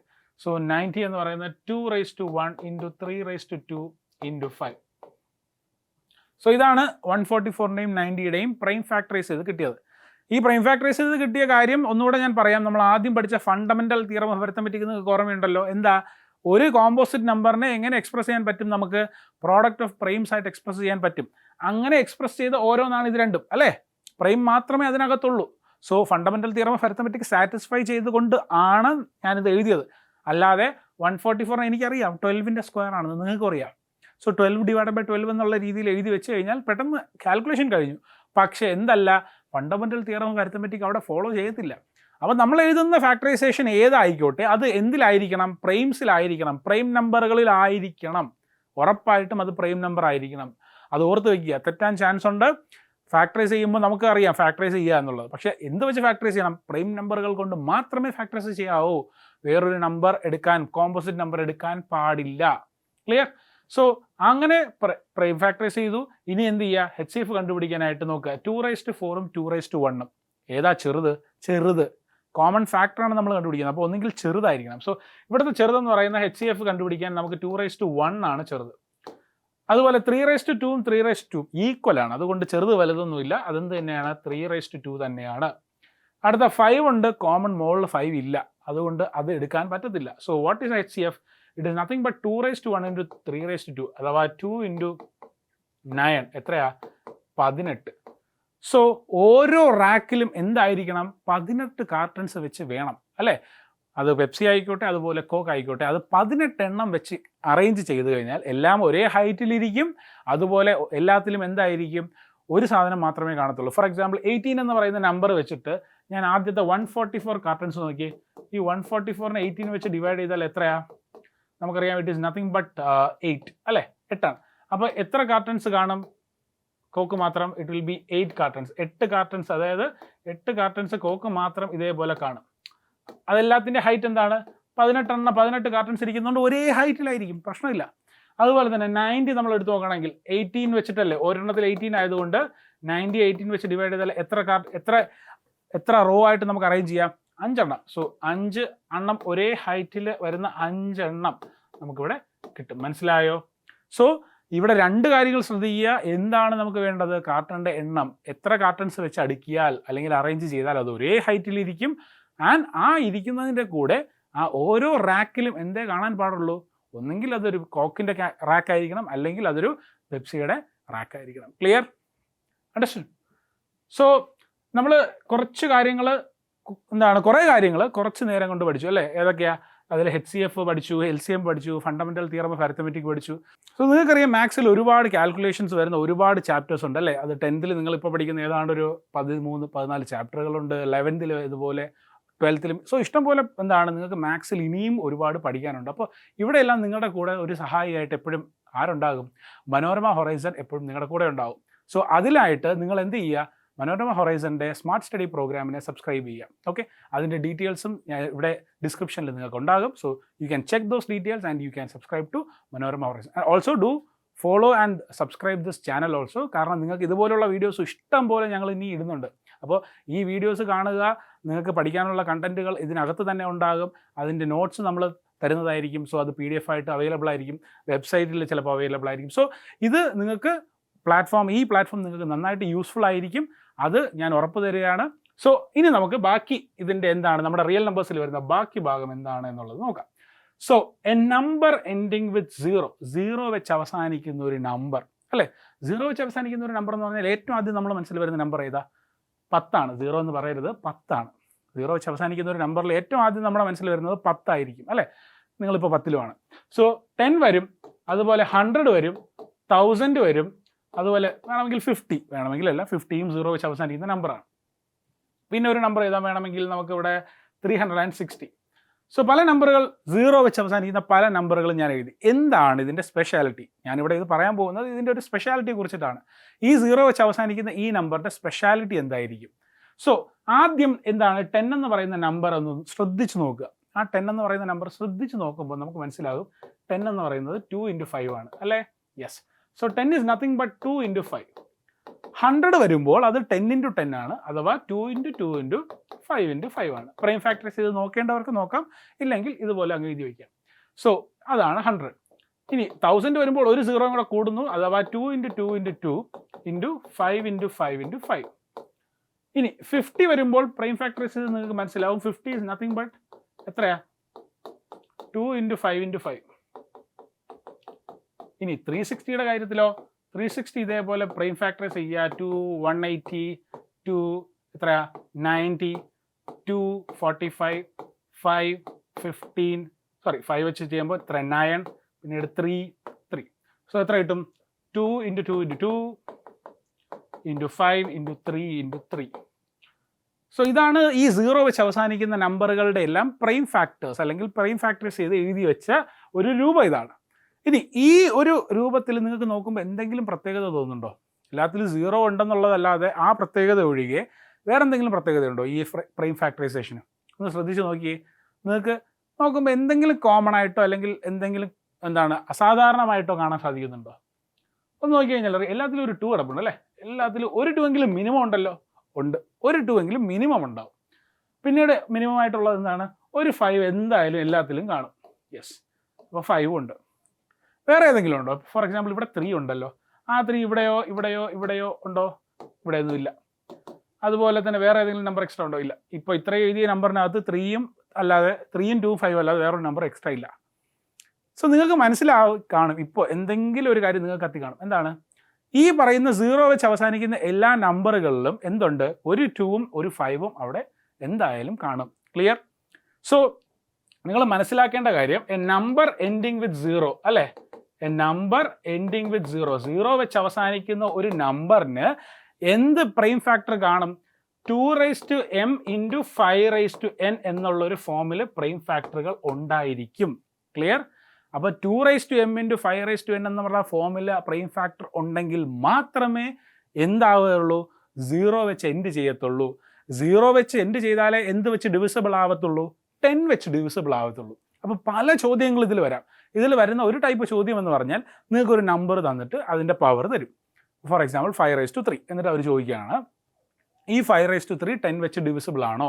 അല്ലെങ്കിൽ ഈ 5⁻3 0 വെച്ച് അവസാനിക്കുമോ? അല്ലെങ്കിൽ 5⁻3ക്ക് പകരം ജനറൽ ആയിട്ട് പറയാം 5n. നിങ്ങൾക്ക് തന്നിരിക്കുകയാണ് 5n അല്ലെങ്കിൽ 8n. 8ൻ്റെ പവർ n എന്നാണ്. അപ്പോൾ 8ൻ്റെ പവർ n ആണെങ്കിൽ ആ 8ൻ്റെ പവർ എടുക്കുമ്പോൾ എപ്പോഴെങ്കിലും 0 വെച്ച് അവസാനിക്കുന്ന ഒരു നമ്പർ നിങ്ങൾക്ക് കിട്ടുമോ എന്ന് ചോദിച്ചു കഴിഞ്ഞാൽ അവിടെ നിങ്ങൾ എന്ത് ചെയ്യേണ്ട? 8ൻ്റെ പവർ എല്ലാം എടുത്തുകൊണ്ടിരിക്കേണ്ട. 8⁻1 8⁻2 അതൊന്നും കാൽക്കുലേറ്റ് ചെയ്യേണ്ട ആവശ്യമില്ല. എന്ത് ചെയ്താൽ മാത്രം മതി? ഈ ഒരു കാര്യം നിങ്ങൾക്ക് മനസ്സിലായെങ്കിൽ അതെങ്ങനെ കാൽക്കുലേറ്റ് ചെയ്യാമെന്നുള്ളത് ഞാൻ പറഞ്ഞുതരാം. ഓക്കെ, അപ്പോൾ ഒന്നുകൂടെ ഒന്ന് ശ്രദ്ധിച്ച് നോക്കുക. 0 വെച്ച് അവസാനിക്കുന്ന എല്ലാ നമ്പറുകൾക്കും എന്തുണ്ടാകും? ഒന്നുകിൽ ഒരു 2 × 5 അല്ലെങ്കിൽ ഇത് 2² × 5² അല്ലേ? രണ്ടെണ്ണം ഉണ്ട്. അതുപോലെ ഇവിടെ നോക്കുമ്പോൾ 2⁻3 × 5², 5⁻3. ഇവിടെ നോക്കുമ്പോൾ 2 × 5². ഇവിടെ നോക്കുമ്പോൾ 2⁻3 × 5 × 3². സോ എല്ലാത്തിലും എന്ത് ഫോമിൽ കാണും നമ്പറുകൾ? 2ഉം 5ഉം കാണും. ആ 2നും 5നും പവറുകൾ ഉണ്ടാകാം. അതുകൊണ്ട് എന്ത് കാണും അവിടെ?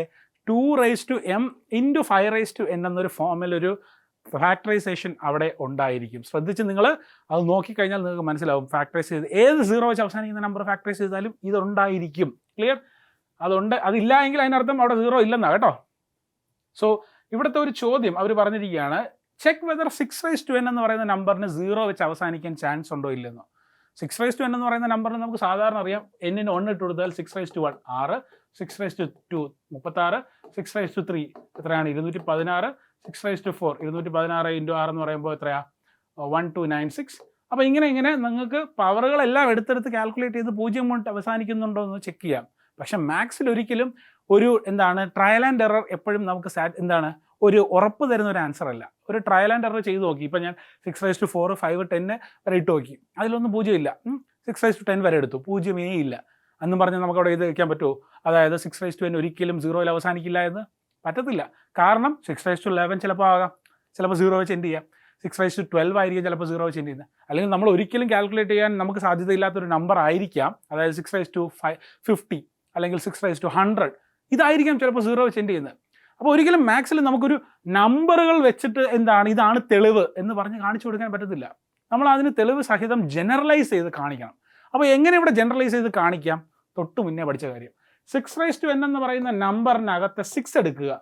ഈ 6 എന്ന് പറഞ്ഞാൽ എന്താണ്? പ്രൈം ഫാക്ടറൈസ് ചെയ്താൽ 2 × 3 ആണ്. 6 എന്ന് പറയുന്നത് 2 × 3 ആണെങ്കിൽ 6n എന്ന് പറയുന്നത് എന്തായിരിക്കും? 2n × 3n അല്ലേ? അതെ.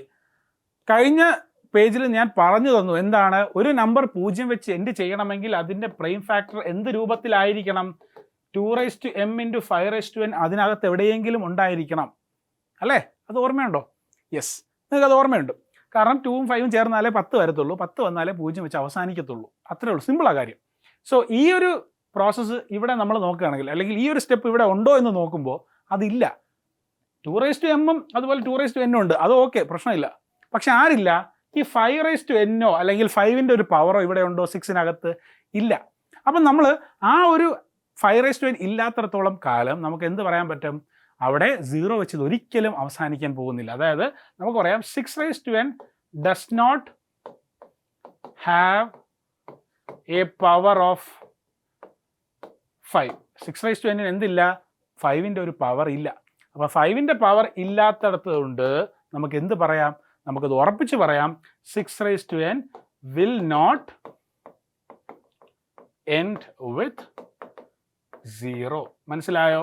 6n എന്ത് ചെയ്യത്തില്ല, 0 വെച്ച് എൻഡ് ചെയ്യത്തില്ല എന്ന് ഉറപ്പിച്ച് നിങ്ങൾക്ക് പറയാൻ സാധിക്കും. ക്ലിയർ? ഇത് 6n മാത്രമല്ല. ഫോർ എക്സാമ്പിൾ 8n ചോദിച്ചു കഴിഞ്ഞാൽ 8നെ എന്ത് ചെയ്യുക, പ്രൈം ഫാക്ടറൈസ് ചെയ്യുക. 2 എത്രയാ, 4 2 2, ദാറ്റ് ഈസ് 8 എന്ന് പറയുന്നത് 2^3 ആണ്, അല്ലെങ്കിൽ 2^3 ആണ്. അപ്പോൾ 8n എന്ന് വെച്ചാൽ എത്രയാ, 2^3n ആണ്. അപ്പോൾ 2^3n എന്ന് പറഞ്ഞാൽ അവിടെയും നമുക്കറിയാം 2^2ന് പവറുണ്ട്, പക്ഷേ 5 ഉണ്ടോ, ഇല്ല. 5 ഇല്ല എങ്കിൽ അതും എന്താ പോകുന്നില്ല, 0യിൽ അവസാനിക്കാൻ പോകുന്നില്ല. ക്ലിയർ? മനസ്സിലായല്ലോ? ആ ഒരു സിമ്പിൾ ആയിട്ടുള്ള കാര്യം പിടികിട്ടിയല്ലോ. ഇനി അടുത്ത് നമുക്ക് വേണം നോക്കാം 25n. ഇത് 0 വെച്ച് എൻഡ് ചെയ്യുമോ? ഇല്ല. കാരണം നോക്കാം 25 എന്ന് പറയുന്നത് 5^2 ആണ്. അപ്പോൾ ഇവിടെ നോക്കുമ്പോൾ 5ന് മാത്രമേ പവർ ഉള്ളൂ. ആർക്ക് പവർ ഇല്ല? 2ൻ്റെ പവർ അതിനകത്ത് വന്നിട്ടില്ല. സോ രണ്ടും വേണം. അതായത് 2ൻ്റെ പവറും വേണം, 5ൻ്റെ പവറും വേണം. ഇത് രണ്ടും ഉണ്ടെങ്കിൽ മാത്രമേ ആ നമ്പർ എന്തിൽ അവസാനിക്കത്തുള്ളൂ, 0യിൽ അവസാനിക്കുന്ന ഒരു നമ്പർ വരത്തുള്ളൂ. അങ്ങനെ 0യിൽ അവസാനിച്ചാൽ അതെന്ത് വെച്ച് ഡിവിസിബിൾ ആണ്, 5 വെച്ച് ഡിവിസിബിൾ ആയിരിക്കാം, ചിലപ്പോൾ 10 വെച്ച് ഡിവിസിബിൾ ആയിരിക്കാം. അപ്പോൾ ചോദ്യം പല രീതിയിൽ വരാം. ഇവിടെ ചോദിച്ചിരിക്കുന്നത് 0 വെച്ച് അവസാനിക്കുന്നുണ്ടോ ഇല്ലെന്നോ ചോദ്യം. അവർ ചോദിക്കാം ഓക്കെ ഇത് 0 വെച്ച് അവസാനിക്കുന്നത് പോലെ ഇത് 10 വെച്ച് ഡിവിസിബിൾ ആണോ. അപ്പോൾ ഈ സെയിം കാര്യം തന്നെ പറഞ്ഞിട്ട് എന്ത് ചെയ്താൽ മാത്രം മതി, പറയാം 0 വെച്ച് അവസാനിക്കുന്നില്ല, അതുകൊണ്ട് ഒരിക്കലും 10 വെച്ച് ഡിവിസിബിൾ അല്ല. ക്ലിയർ? ഓക്കെ. സോ അടുത്ത ടോപ്പിക്കിലോട്ട് നമ്മൾ നോക്കുകയാണെങ്കിൽ explain why this thing is A composite number. അല്ലേ, ഈ 7 × 11 × 13 + 13 ഒരു കോമ്പോസിറ്റ് നമ്പറാണ്. ഇതൊരു ഇത്രയും നേരം പഠിച്ചതിൻ്റെ ഒരു കണക്റ്റഡ് ടോപ്പിക് ആണെന്ന് മാത്രമേ ഉള്ളൂ. ഇതൊരു കോമ്പോസിറ്റ് നമ്പർ ആണോ അല്ലേ എന്ന് അവർ പ്രൂവ് ചെയ്യാനൊരു ചോദ്യം ചോദിച്ചു കഴിഞ്ഞാൽ എങ്ങനെ അത് പ്രൂവ് ചെയ്യും? ആ നമ്പർ എടുക്കുക, അതായത് 7 × 11 × 13 + 13 എടുക്കുക. അല്ലേ, ഇതിനകത്തും എന്ത് കോമൺ ഉണ്ട്? ഈ പറയുന്ന 13 കോമൺ ഉണ്ടല്ലോ. യെസ്. അപ്പോൾ 13 കോമൺ എടുത്താൽ 7 × 11 + 1 എന്ന് എടുക്കാം. ഇനി എന്താണ് 7 × 11? നമുക്കറിയാം 77 + 1. എന്താണ് 77 + 1? അത് 78 ആണ്, ആണല്ലോ. യെസ്. അപ്പോൾ ഇത് കോമ്പോസിറ്റ് നമ്പർ ആണോ? ഇപ്പം നമുക്ക് പറയാം ഇത് 13 × 78. 78 എന്തായാലും ഒരു കോമ്പോസിറ്റ് നമ്പർ അല്ല, അല്ലേ? കാരണം 78 എന്ന് പറയുന്നത് എന്താണ് നമുക്ക് അറിയാം, ഇറ്റ് ഈസ് 2 × 39. അല്ലെങ്കിൽ 39 എങ്ങനെ എഴുതാം? 39 നമുക്ക് 3 × 13 എന്ന് എഴുതാം. സോ ഇത് ഈ പറയുന്ന 7 × 11 × 13 + 13 ഒരു എന്താണ്, പ്രൈം നമ്പറുകളുടെ പ്രോഡക്റ്റ് ആണ്. അതായത് 13, 2, 3 പിന്നെ 13. നമ്മൾ പഠിച്ചിട്ടുണ്ട് ഏതൊരു കോമ്പോസിറ്റ് നമ്പറിനെയും എങ്ങനെ എഴുതാം, പ്രൈം നമ്പറുകളുടെ പ്രോഡക്റ്റ് ആണെന്ന് എഴുതാം, അല്ലേ? അപ്പോൾ ഇത് പ്രൈം നമ്പറുകളുടെ പ്രോഡക്റ്റ് ആണ്. 2 ഉണ്ട്, 3 ഉണ്ട്, 13 ഉണ്ട്, ഇതിൻ്റെ എല്ലാം പ്രോഡക്റ്റ് ആണ്. യെസ്. അതുകൊണ്ട് എന്ത് പറയാം, സിമ്പിളായിട്ട് നമുക്ക് പറയാം ഇത് ഒരു കോമ്പോസിറ്റ് നമ്പറാണ്. ദെയർഫോർ എത്രയാ, അത് കറക്റ്റായിട്ട് എഴുതുക. ക്വസ്റ്റ്യനിൽ തന്നിരിക്കുന്ന അതേ നമ്പർ എഴുതുക. 7 × 11 × 13 + 13 is A what number? Is A composite number. ഇതൊരു കോമ്പോസിറ്റ് നമ്പർ ആണ്. ക്ലിയർ? അതുപോലെ വേറൊരു ചോദ്യം ചോദിച്ചിട്ടുണ്ട്. 7 × 6 × 5 × 4 × 3 × 2 × 1 + 5. അതും ഇതേപോലെ ഒരു കോമ്പോസിറ്റ് നമ്പർ ആണോ എന്ന് ജസ്റ്റ് ഒന്ന് നോട്ട് ചെയ്ത് വയ്ക്കുക, പേപ്പറിൽ എഴുതി വയ്ക്കുക. ഇപ്പോൾ ചെയ്യേണ്ട, നിങ്ങളതൊന്ന് എഴുതി വെച്ചിരുന്നാൽ മാത്രം മതി നിങ്ങളുടെ ബുക്കിൽ, കേട്ടോ. സമയം കിട്ടുമ്പോൾ നിങ്ങൾ ചെയ്തു നോക്കുക. ഇതേ മെത്തേഡ് ഉപയോഗിച്ച് ചെയ്യാൻ പറ്റുന്ന വേറൊരു ചോദ്യം, അത്രേ ഉള്ളൂ. വീഡിയോ കണ്ടുകൊണ്ടിരിക്കുന്നവരാണെങ്കിൽ വേണമെങ്കിൽ പോസ് ചെയ്തിട്ട് നിങ്ങൾക്ക് ചെയ്തു നോക്കാം. അല്ല, സമയമില്ല എങ്കിൽ ഇപ്പോഴും ഈ ക്വസ്റ്റ്യൻ എഴുതി വയ്ക്കുക, നിങ്ങൾക്ക് സമയം കിട്ടുമ്പോൾ ചെയ്തു നോക്കുക. സെയിം മെത്തേഡ് യൂസ് ചെയ്യുക, സെയിം കോമ്പോസിറ്റ് ആണ് എന്ന് പ്രൂവ് ചെയ്യുക. Okay, yes. So now moving on to the next one, റാഷണലും ഇറാഷണലും. നമ്മൾ ആദ്യം പറഞ്ഞു തുടങ്ങിയ സാധനം വീണ്ടും വന്നു, അല്ലേ? ടോപ്പിക്ക് വീണ്ടും വന്നു. അതായത് റാഷണൽ എന്താണ്, ഇറാഷണൽ എന്താണ് എന്നുള്ളത് നമ്മൾ ആദ്യം പറഞ്ഞു. അതൊന്നുകൂടെ ഒന്ന് ഡിഫൈൻ ചെയ്തിട്ട് നമുക്ക് അടുത്ത ഭാഗം, അതായത് ഈ ചാപ്റ്ററിൽ ഇനി പഠിക്കാനുള്ള ഒരു ടോപ്പിക്കിലോട്ട് പോകാം. സോ മെയിനായിട്ട് നിങ്ങൾക്ക് ഇറാഷണലാണ് ഈ വർഷം പഠിക്കാനുള്ളത്. റാഷണലൊക്കെ നിങ്ങൾ പഠിച്ചിട്ടുണ്ട് കഴിഞ്ഞ വർഷം. അതുകൊണ്ട് റാഷണലെ പറ്റി ഒരു ടെൻഷനും ഇല്ല, എനിക്കില്ല, നിങ്ങൾക്കുമില്ല. റാഷണൽ എന്താണെന്ന് എനിക്കും അറിയാം, നിങ്ങൾക്കും അറിയാം. പക്ഷേ എന്താണ് അതിൻ്റെ വ്യത്യാസം എന്നുള്ളത് നമുക്ക് ഈ ഒരു സ്ലൈഡിലൂടെ നോക്കാം. സോ റാഷണൽ നമ്പർ എന്ന് പറയുന്നതിൻ്റെ ഡെഫിനിഷൻ നിങ്ങൾ പഠിച്ചിട്ടുണ്ട്. എന്താണ്?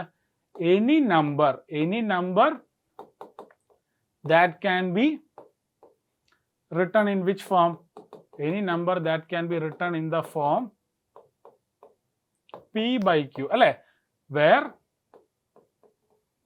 P and Q are what? Integers and Q not equal to 0. അപ്പോൾ any number that can be written in this form P/Q where P and Q are integers and Q not equal to 0, ഇതാണ് rational number. നിങ്ങൾ പഠിച്ചിട്ടുണ്ട്. So irrational നമ്പറിന് എന്ത് definition കൊടുക്കും? Irrational number എന്ന് പറയുന്ന സാധനത്തിന് എന്ത് ഡെഫിനിഷൻ കൊടുക്കാം? സോ റാഷണൽ എന്താണ്? A number which can be defined in the form P/Q. Irrational ആരാണ്? A number which can be എന്നുള്ളതിന് പകരം എന്ത് വരുന്നു? വിച്ച് cannot be written. A number which cannot be written in the form ആരാ? P/Q, where P and Q are ആരാ? Integers. അത് correct ആയിട്ട് പറയണം. And Q not equal to 0. So ഏതൊരു നമ്പറിനെയും P/Q ഫോമിൽ എക്സ്പ്രസ് ചെയ്യാൻ പറ്റുമെന്നുണ്ടെങ്കിൽ, അല്ലെങ്കിൽ P-യും Qയും ഇൻറ്റിജർ ആണ്, Q not equal to 0 ആണെങ്കിൽ അത് റാഷണലും. ഏതൊരു നമ്പറിനെയും P/Q ഫോമിൽ എക്സ്പ്രസ് ചെയ്യാൻ പറ്റുന്നില്ല, അവിടെ P-യും Qയും ഇൻറ്റിജേഴ്സ് ആണ്, but Q not equal to 0 ആണെങ്കിൽ അത് ഇറാഷണലുമാണ്. ഇനി നമുക്ക് ഇതിനകത്ത് കുറച്ച് കാര്യങ്ങളോട് നോക്കാനുണ്ട്. അതായത് ഇതിൻ്റെ ഡെസിമൽ എക്സ്പാൻഷൻ. ഒരു റാഷണൽ നമ്പറിൻ്റെ ഡെസിമൽ എക്സ്പാൻഷൻ എയ്തർ ടെർമിനേറ്റിംഗ് ആയിരിക്കും, അതായത് അവസാനിക്കും. For example 12/5. 12/5 എന്ന് പറയുന്ന ഒരു നമ്പറിൻ്റെ ഡെസിമൽ എക്സ്പാൻഷൻ 2.4 ആണ്. നിങ്ങൾ ഡിവൈഡ് ചെയ്ത് നോക്കിയാൽ അറിയാം 12/5 is 2.4. അല്ലെങ്കിൽ 16/5 എന്ന് പറയുന്നത് 3.2 ആണ്. അപ്പോൾ ഇവിടെ എല്ലാം ഡെസിമൽ എക്സ്പാൻഷൻ അവസാനിക്കും. For example 13/3. 13/3 എന്ന് പറയുന്നത് എത്രയാ? 4.33333 എന്ന് പറഞ്ഞു പോകും. അവിടെ ടെർമിനേറ്റ് ചെയ്യുന്നില്ല, പക്ഷേ എന്ത് ചെയ്യും? റിപ്പീറ്റ് ചെയ്യും. സോ റാഷണൽ നമ്പേഴ്സിന്റെ ഡെസിമൽ എക്സ്പാൻഷൻ ടെർമിനേറ്റിംഗ് അല്ലെങ്കിൽ എന്തായിരിക്കും? നോൺ ടെർമിനേറ്റിംഗ് റിക്കറിംഗ് ആയിരിക്കും. നോൺ ടെർമിനേറ്റിംഗ് റിക്കറിംഗ് ആയിരിക്കും. ഓക്കെ, റിക്കറിംഗ് അഥവാ റിപ്പീറ്റിംഗ് ആയിരിക്കും. ഓക്കെ, സോ അതും കൂടെ ഒന്ന് ശ്രദ്ധിക്കുക. റാഷണൽ നമ്പേഴ്സിന്റെ decimal expansion is terminating or it is non terminating recurring. End ചെയ്യാതെ റിപ്പീറ്റ് ചെയ്തുകൊണ്ടേയിരിക്കും. ഓക്കെ, 1/7. 1/7 എന്ന് പറഞ്ഞു കഴിഞ്ഞാൽ അത് എടുക്കുമ്പോൾ 0.142857, 142,857, 142,857 ഇങ്ങനെ റിപ്പീറ്റ് ചെയ്ത് കൊണ്ട് പൊക്കിക്കൊണ്ടേയിരിക്കും. പക്ഷേ ഇറാഷണൽ നമ്പറിൻ്റെ ഡെസിമൽ എക്സ്പാൻഷൻ പറയുമ്പോൾ എന്താണ്? അതിൻ്റെ ഡെസിമൽ എക്സ്പാൻഷൻ ഒരു പ്രത്യേകതയുണ്ട്. അത് നോൺ ടെർമിനേറ്റിംഗ്, അവസാനിക്കത്തില്ല ഒരിക്കലും. അതുപോലെ തന്നെ നോൺ റിക്കറിങ്, അതായത് റിപ്പീറ്റും ചെയ്യത്തില്ല.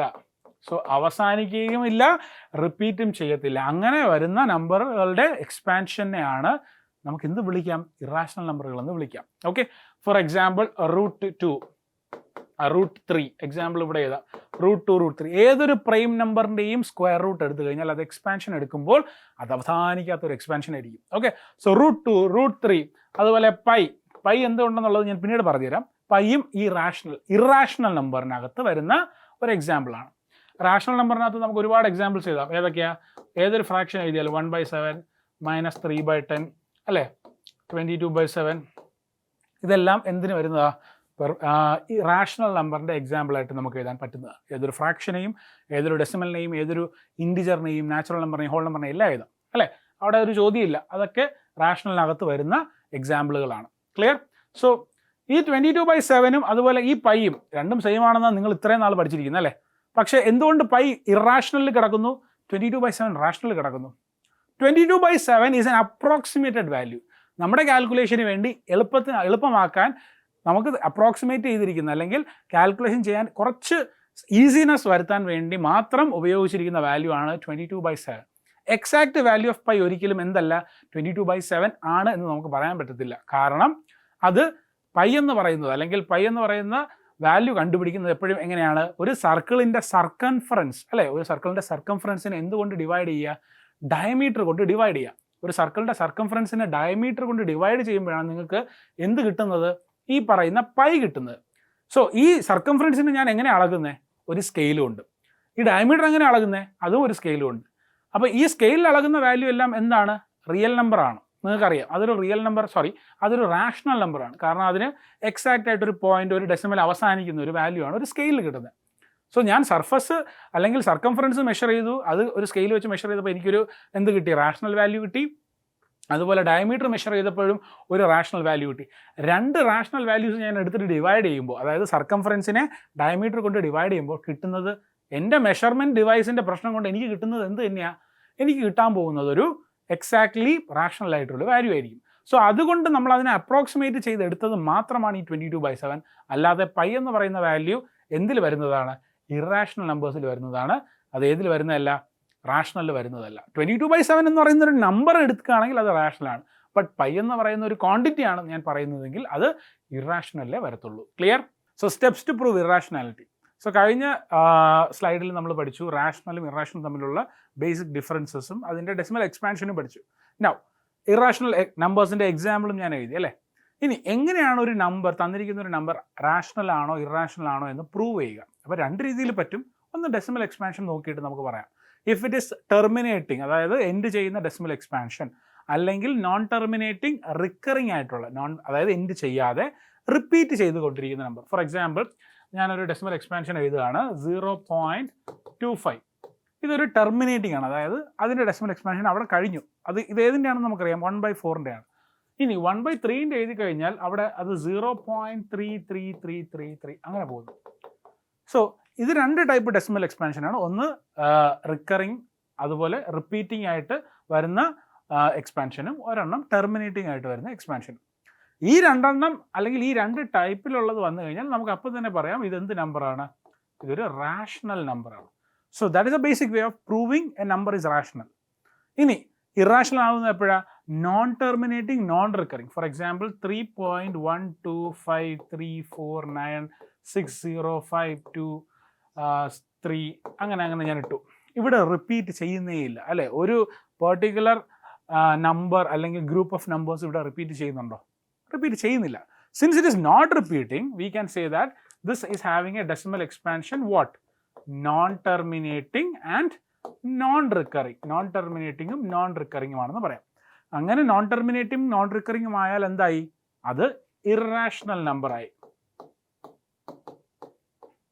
സോ ഇറാഷണാലിറ്റിയും റാഷണാലിറ്റിയും പ്രൂവ് ചെയ്യാൻ ഈ ഒരു മെത്തേഡ് കൊണ്ട് നമുക്ക് സാധിക്കും. ഇനി തന്നിരിക്കുന്ന എല്ലാ നമ്പറുകളെയും ഇറാഷണൽ ആണെന്ന് പ്രൂവ് ചെയ്യാൻ ഇതുപോലെ ഡെസിമൽ എക്സ്പാൻഷൻ നമ്മൾ ഏതുവരെ കണ്ടുപിടിക്കും? ഇപ്പോൾ 10 ഡെസിമൽ പോയിന്റ്സ് കണ്ടുപിടിച്ചു. അതുപോലെ തന്നെ ചിലപ്പോൾ നമുക്ക് 12ാമത്തേലാണ് റിപ്പീറ്റിംഗ് ആവുന്നതെങ്കിൽ നമ്മൾ കണ്ടുപിടിക്കുന്ന ആ ഡെസിമൽ എക്സ്പാൻഷൻ വെച്ച് മാത്രം എന്ത് ചെയ്യാൻ പറ്റത്തില്ല? അത് ഇറാഷണൽ ആണെന്ന് പറയാൻ സാധിക്കത്തില്ല. സോ അവിടെയും ഒരു ജനറലൈസ്ഡ് മെത്തേഡ് നമുക്ക് ആവശ്യമാണ്. ഫോർ എക്സാമ്പിൾ നിങ്ങളുടെ അടുത്ത് ചോദിക്കുകയാണ് പ്രൂവ് ദാറ്റ് √2 ഈസ് ഇറാഷണൽ. തന്നിരിക്കുന്ന √2 എന്താണെന്ന് പ്രൂവ് ചെയ്യുക? ഇറാഷണൽ ആണെന്ന് പ്രൂവ് ചെയ്യുക. ഈ രീതിയിൽ നിങ്ങളെടുത്ത് √2 ഇറാഷണൽ ആണെന്ന് പ്രൂവ് ചെയ്യാൻ പറഞ്ഞാൽ √2 എടുത്ത് അത് 1.41 ആണ് എന്ന് ഡെസിമൽ എക്സ്പാൻഷൻ മൊത്തം കണ്ടുപിടിച്ച് അത് ഇറാഷണൽ ആണെന്ന് പറയാൻ പറ്റും, അത് സാധിക്കും. പക്ഷേ അവിടെ എത്ര ഡെസിമൽ പോയിന്റ്സ് അല്ലെങ്കിൽ എത്ര ഡെസിമൽ പാർട്സ് വരെ നമ്മൾ കണ്ടുപിടിക്കും? 3 അല്ലെങ്കിൽ 5 അല്ലെങ്കിൽ 10 ഡെസിമൽ പ്ലേസസ് കണ്ടുപിടിച്ചാൽ മതിയോ? ഇല്ല. So we don't have a conclusion to that. അവിടെ ഒരു കൺക്ലൂഷൻ നമുക്ക് പറയാൻ പറ്റത്തില്ല. Okay, if I find 10 decimal places and if it is not repeating it is irrational. No, അവിടെ we have to generalise that. So അതെങ്ങനെ generalise ചെയ്യാം? അത് നമുക്ക് അടുത്ത സ്ലൈഡിൽ നോക്കാം. So here we have that question. അതൊരു ക്വസ്റ്റ്യൻ ആയിട്ട് തന്നെ ഞാൻ ഇവിടെ ഇട്ടിട്ടുണ്ട്. Prove that √2 is irrational. So നിങ്ങളടുത്ത് പറയുകയാണ് √2 ഇറാഷണൽ ആണ് എന്ന് എനിക്ക് പ്രൂവ് ചെയ്യണം. അത് √2 ഇറാഷണൽ ആണെന്നുള്ളത് ഒരു എക്സാമ്പിളായി ഞാൻ എഴുതിയതുകൊണ്ട് നിങ്ങൾക്കറിയാം. അതെങ്ങനെ പ്രൂവ് ചെയ്യും? സോ പ്രൂവ് ചെയ്യുന്നതിന് മുന്നേ നമ്മൾ അവിടെ എന്ത് മെത്തേഡാണ് യൂസ് ചെയ്യുക? We are using a method called as contradiction method. അതായത് തന്നിരിക്കുന്ന ഒരു സാധനം അല്ലെങ്കിൽ തന്നിരിക്കുന്ന ഒരു ചോദ്യം അതിൻ്റെ ഓപ്പോസിറ്റ് ആണ് എന്ന് പറഞ്ഞു തുടങ്ങിക്കൊണ്ട്, അതായത് √2 ഇറാഷണൽ ആണ് എന്ന് ചോദ്യത്തിൽ അവർ പ്രൂവ് ചെയ്യാൻ പറഞ്ഞു. സോ നമ്മൾ എന്ത് ചെയ്യുന്നു? √2 റാഷണൽ ആണെന്നുള്ളൊരു എവിഡൻസ് നമ്മൾ അവിടെ കൊണ്ടുവരുന്നു. ഫസ്റ്റ് ആ എവിഡൻസ് വെച്ചിട്ട് നമ്മൾ അതിനെ എന്ത് ചെയ്യുന്നു? കോൺട്രഡിക്റ്റ് ചെയ്യുന്നു. സോ ഇതൊരു കോൺട്രഡിക്ടറി മെത്തേഡാണ്. ഇത് പൊതുവേ മാത്സിൽ നമ്മൾ പലയിടത്തായിട്ട് യൂസ് ചെയ്യാറുണ്ട്. മിക്ക തിയറംസും നമുക്ക് മാത്തമെറ്റിക്കലി സോൾവ് ചെയ്യാൻ പറ്റാത്തതിനെ നമ്മൾ ഈ കോൺട്രഡിക്ടറി മെത്തേഡ് യൂസ് ചെയ്തിട്ട് എന്ത് ചെയ്യുന്നുണ്ട്? സോൾവ് ചെയ്യാറുണ്ട്. സോ √2 ഇറാഷണൽ ആണെന്ന് പ്രൂവ് ചെയ്യുന്ന സ്ഥലത്ത് എന്ത് ചെയ്യുക? അതിനെ എന്തായിട്ടങ്ങ് കാണുക? റാഷണൽ ആണ് എന്ന് കാണുക. സോ നിങ്ങൾ തന്നിരിക്കുന്ന √2 ഇറാഷണൽ ആണെന്ന് പ്രൂവ് ചെയ്യാൻ പറഞ്ഞിരിക്കുന്നതിന് എന്ത് ചെയ്യുക? Let √2 B A rational number. √2 എന്താണെന്ന് കരുതുക? ഒരു റാഷണൽ നമ്പർ ആണെന്ന് കരുതുക. അങ്ങനെ √2 റാഷണൽ നമ്പർ ആണെങ്കിൽ √2നെ നമുക്ക് എങ്ങനെ എഴുതാം? Can you write it as a form p/q? അതെ, √2നെ എങ്ങനെ എഴുതാം? p/q ഫോമിൽ എഴുതാം. ഏതൊരു നമ്പറും റാഷണൽ ആണെങ്കിൽ p/q ഫോമിലാണ്. സോ √2 p/q ഫോമിലാണ്. അങ്ങനെയാണെങ്കിൽ ആ റൂട്ട് മാറാനായിട്ട് ജസ്റ്റ് സ്ക്വയർ ചെയ്യുക and you get 2 is equal to p² by q². So what do you get? 2 is equal to p² by q². ഈ ക്യൂ സ്ക്വയർ തിരിച്ചിങ്ങ് കൊണ്ടുപോകുമ്പോൾ you get p square is equal to 2q square, right? Yes. So p square, you can see that this p square is 2 into something. 2 into something എന്നാൽ അതിൻ്റെ അർത്ഥം എന്താ? 2 is a factor of what?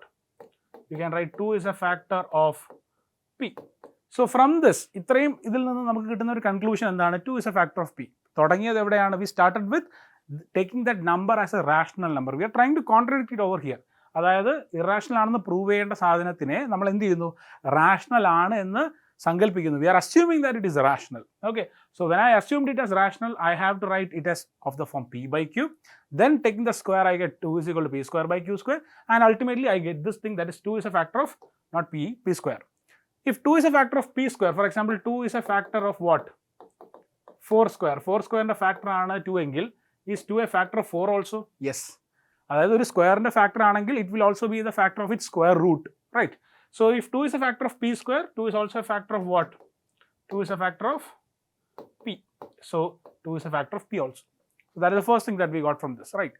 Now, ഇപ്പോൾ ഒരു number ഒരെണ്ണത്തിന്റെ factor ആണ്. ഇപ്പോൾ suppose I am saying 2 is a factor of 10. So how do I write 10? 2 into 5. So same like that, if 2 is a factor of p, how will I write p? Can I write p as 2 into something new?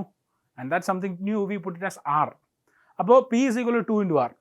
Now what I'm going to do here is I'm squaring these two sides. I get p square is equal to 4r square. എന്തിന് square ചെയ്തു? To put this thing. p square 2q square equal. അപ്പോൾ ഇവിടെ എന്ത് ചെയ്യുക? Put that 2q square is equal to 4r square. And these two gets cancelled. q square is equal to 2r square. If q square is equal to 2r square, can you write 2 is a multiple of q square? Same like how you wrote this? Yes. So 2 is a multiple of what? Sorry, 2 is a factor, not a multiple. 2 is a factor of what? Q square. If 2 is a factor of q square, you can also write 2 is a factor of what also? Q also. So it's a factor of q also. So we have now 2 is a factor of p and 2 is a factor of what? Q. Whenever you write something in p by q form, that has to be in the least form. That is, you have to simplify it and write. So when you simplify something and write it as p by q form, it should not have any other factors common than what? 1, or what we call it as coprimes. So p and q should be coprimes when you write it in this form, right? P by q form. Then only you can say that, okay, this is the final simplified form of that particular rational number. But here, can you see that 2 is a factor of p and 2 is a factor of q? That means our p by q form, p and q, the integers which I have written in the numerator and the denominator, is having a common factor other than 1. And what is that common factor? It is 2. 2 is a factor here, 2 is a factor here. So can you now say that both are having a common factor other than 1 and they are not coprimes? So here we can say 2 is a what? Common factor of p and q, or also you can say p and q are not coprimes. So when you write in simplified form, they usually become coprimes. But here the contradiction is happening over here. That is, you are getting the p by q form in now what? So here you can see that 2 is a common factor of both p and q, and it is not a coprime. So when you write the simplified version, it won't be having any other common factor other than 1. And now it is having a common factor other than 1. What is that? It is 2. So therefore, is our assumption correct? That is taking root 2 is equal to p by q form a right way? No, because we assumed it to be a rational, and so it is p by q. And now this p by q is not in the simplified form, and then we can contradict our statement. That is what I have written over here. That is, it is a rational number. I have written it is a rational number. So my statement itself is contradicted, and finally I can say, therefore, root 2 is an irrational number. So what happens over here is, I am contradicting my own assumption and saying that it is wrong, and so the assumption should be opposite of what it is already taken. So it should not be a rational number, it should be a irrational number. Clear? Got it? How to prove root 2 as an irrational number? Yes. So same way, if you are asked to prove root 5, same way you have to take root 5 be a rational number p by q. Take the square, you get 5 is equal to p square by q square, and you get 5q square is equal to p square, or you get 5 is a factor of what? 5 is a factor of p. I'm not writing all the steps, I'm just writing the simplified version of the previous question. So 5 is a factor of p. If 5 is a factor of p, I can write p is equal to 5r, squaring it, p square is equal to 25r square. Putting this p square, that is 5q square, I get 5q square is equal to 25r square, or q square is equal to finally 5r square. So from this you can write 5 is a factor of q also. So 5 is a factor of p and 5 is a factor of q. Here also you can see that p and q are having a common factor other than 1. What is that? It is 5. So again, they are not coprimes, and our assumption, that is root 5 is equal to p by q or a rational form, is wrong. So therefore you can conclude that this contradicts our assumption, and hence root 5 is what? An irrational number. Same way as we did the previous one. Got it? So root 2 and root 5 are the two questions that we discussed here. There can be root 3, they can ask you root 7, root 11. They can ask you any prime number inside a root. Okay, so these are the type of questions that usually come for the exam, and there is one more type that we have to discuss, and that is prove that 3 plus root 5 is an irrational number. They are asking you 3 plus root 5.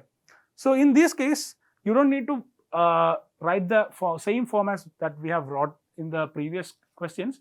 Take 3 plus root 5 and put it is equal to p by q. I'm assuming again here this is a rational number, so it is equal to p by q.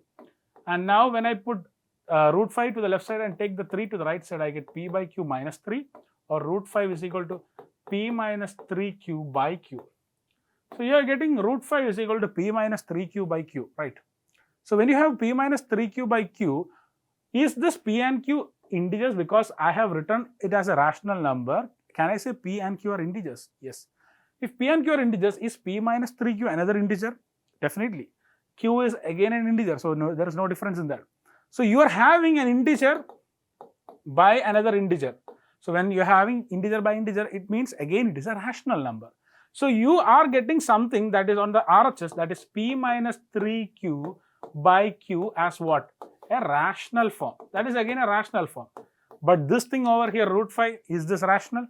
No. We took 3 plus root 5 as p by q, or we took the assumption that 3 plus root 5 is a rational number.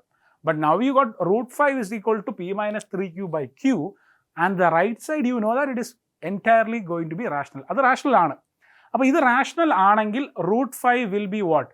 Root 5 will be an irrational number. We already know that in the previous case. So root 5 is irrational.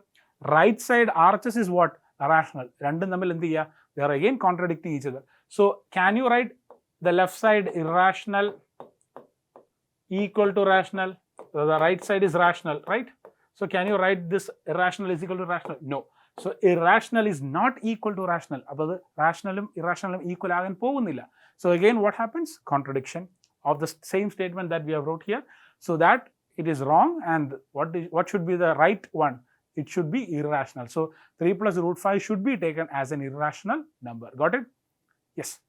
Now, we will study this topic mainly fundamental theorem of arithmetic, which started. Then we studied HCF and LCM. The relations. A number ending with 0. We also studied the last thing, that is how to prove irrationality. Irrationality prove. That's a very important topic. There are important topics we cover. We will cover questions. Comment, and I will be coming up with the next video. And if possible, I will solve those questions also to you. Okay? Thank you everyone for joining the session. Until we meet next time, goodbye.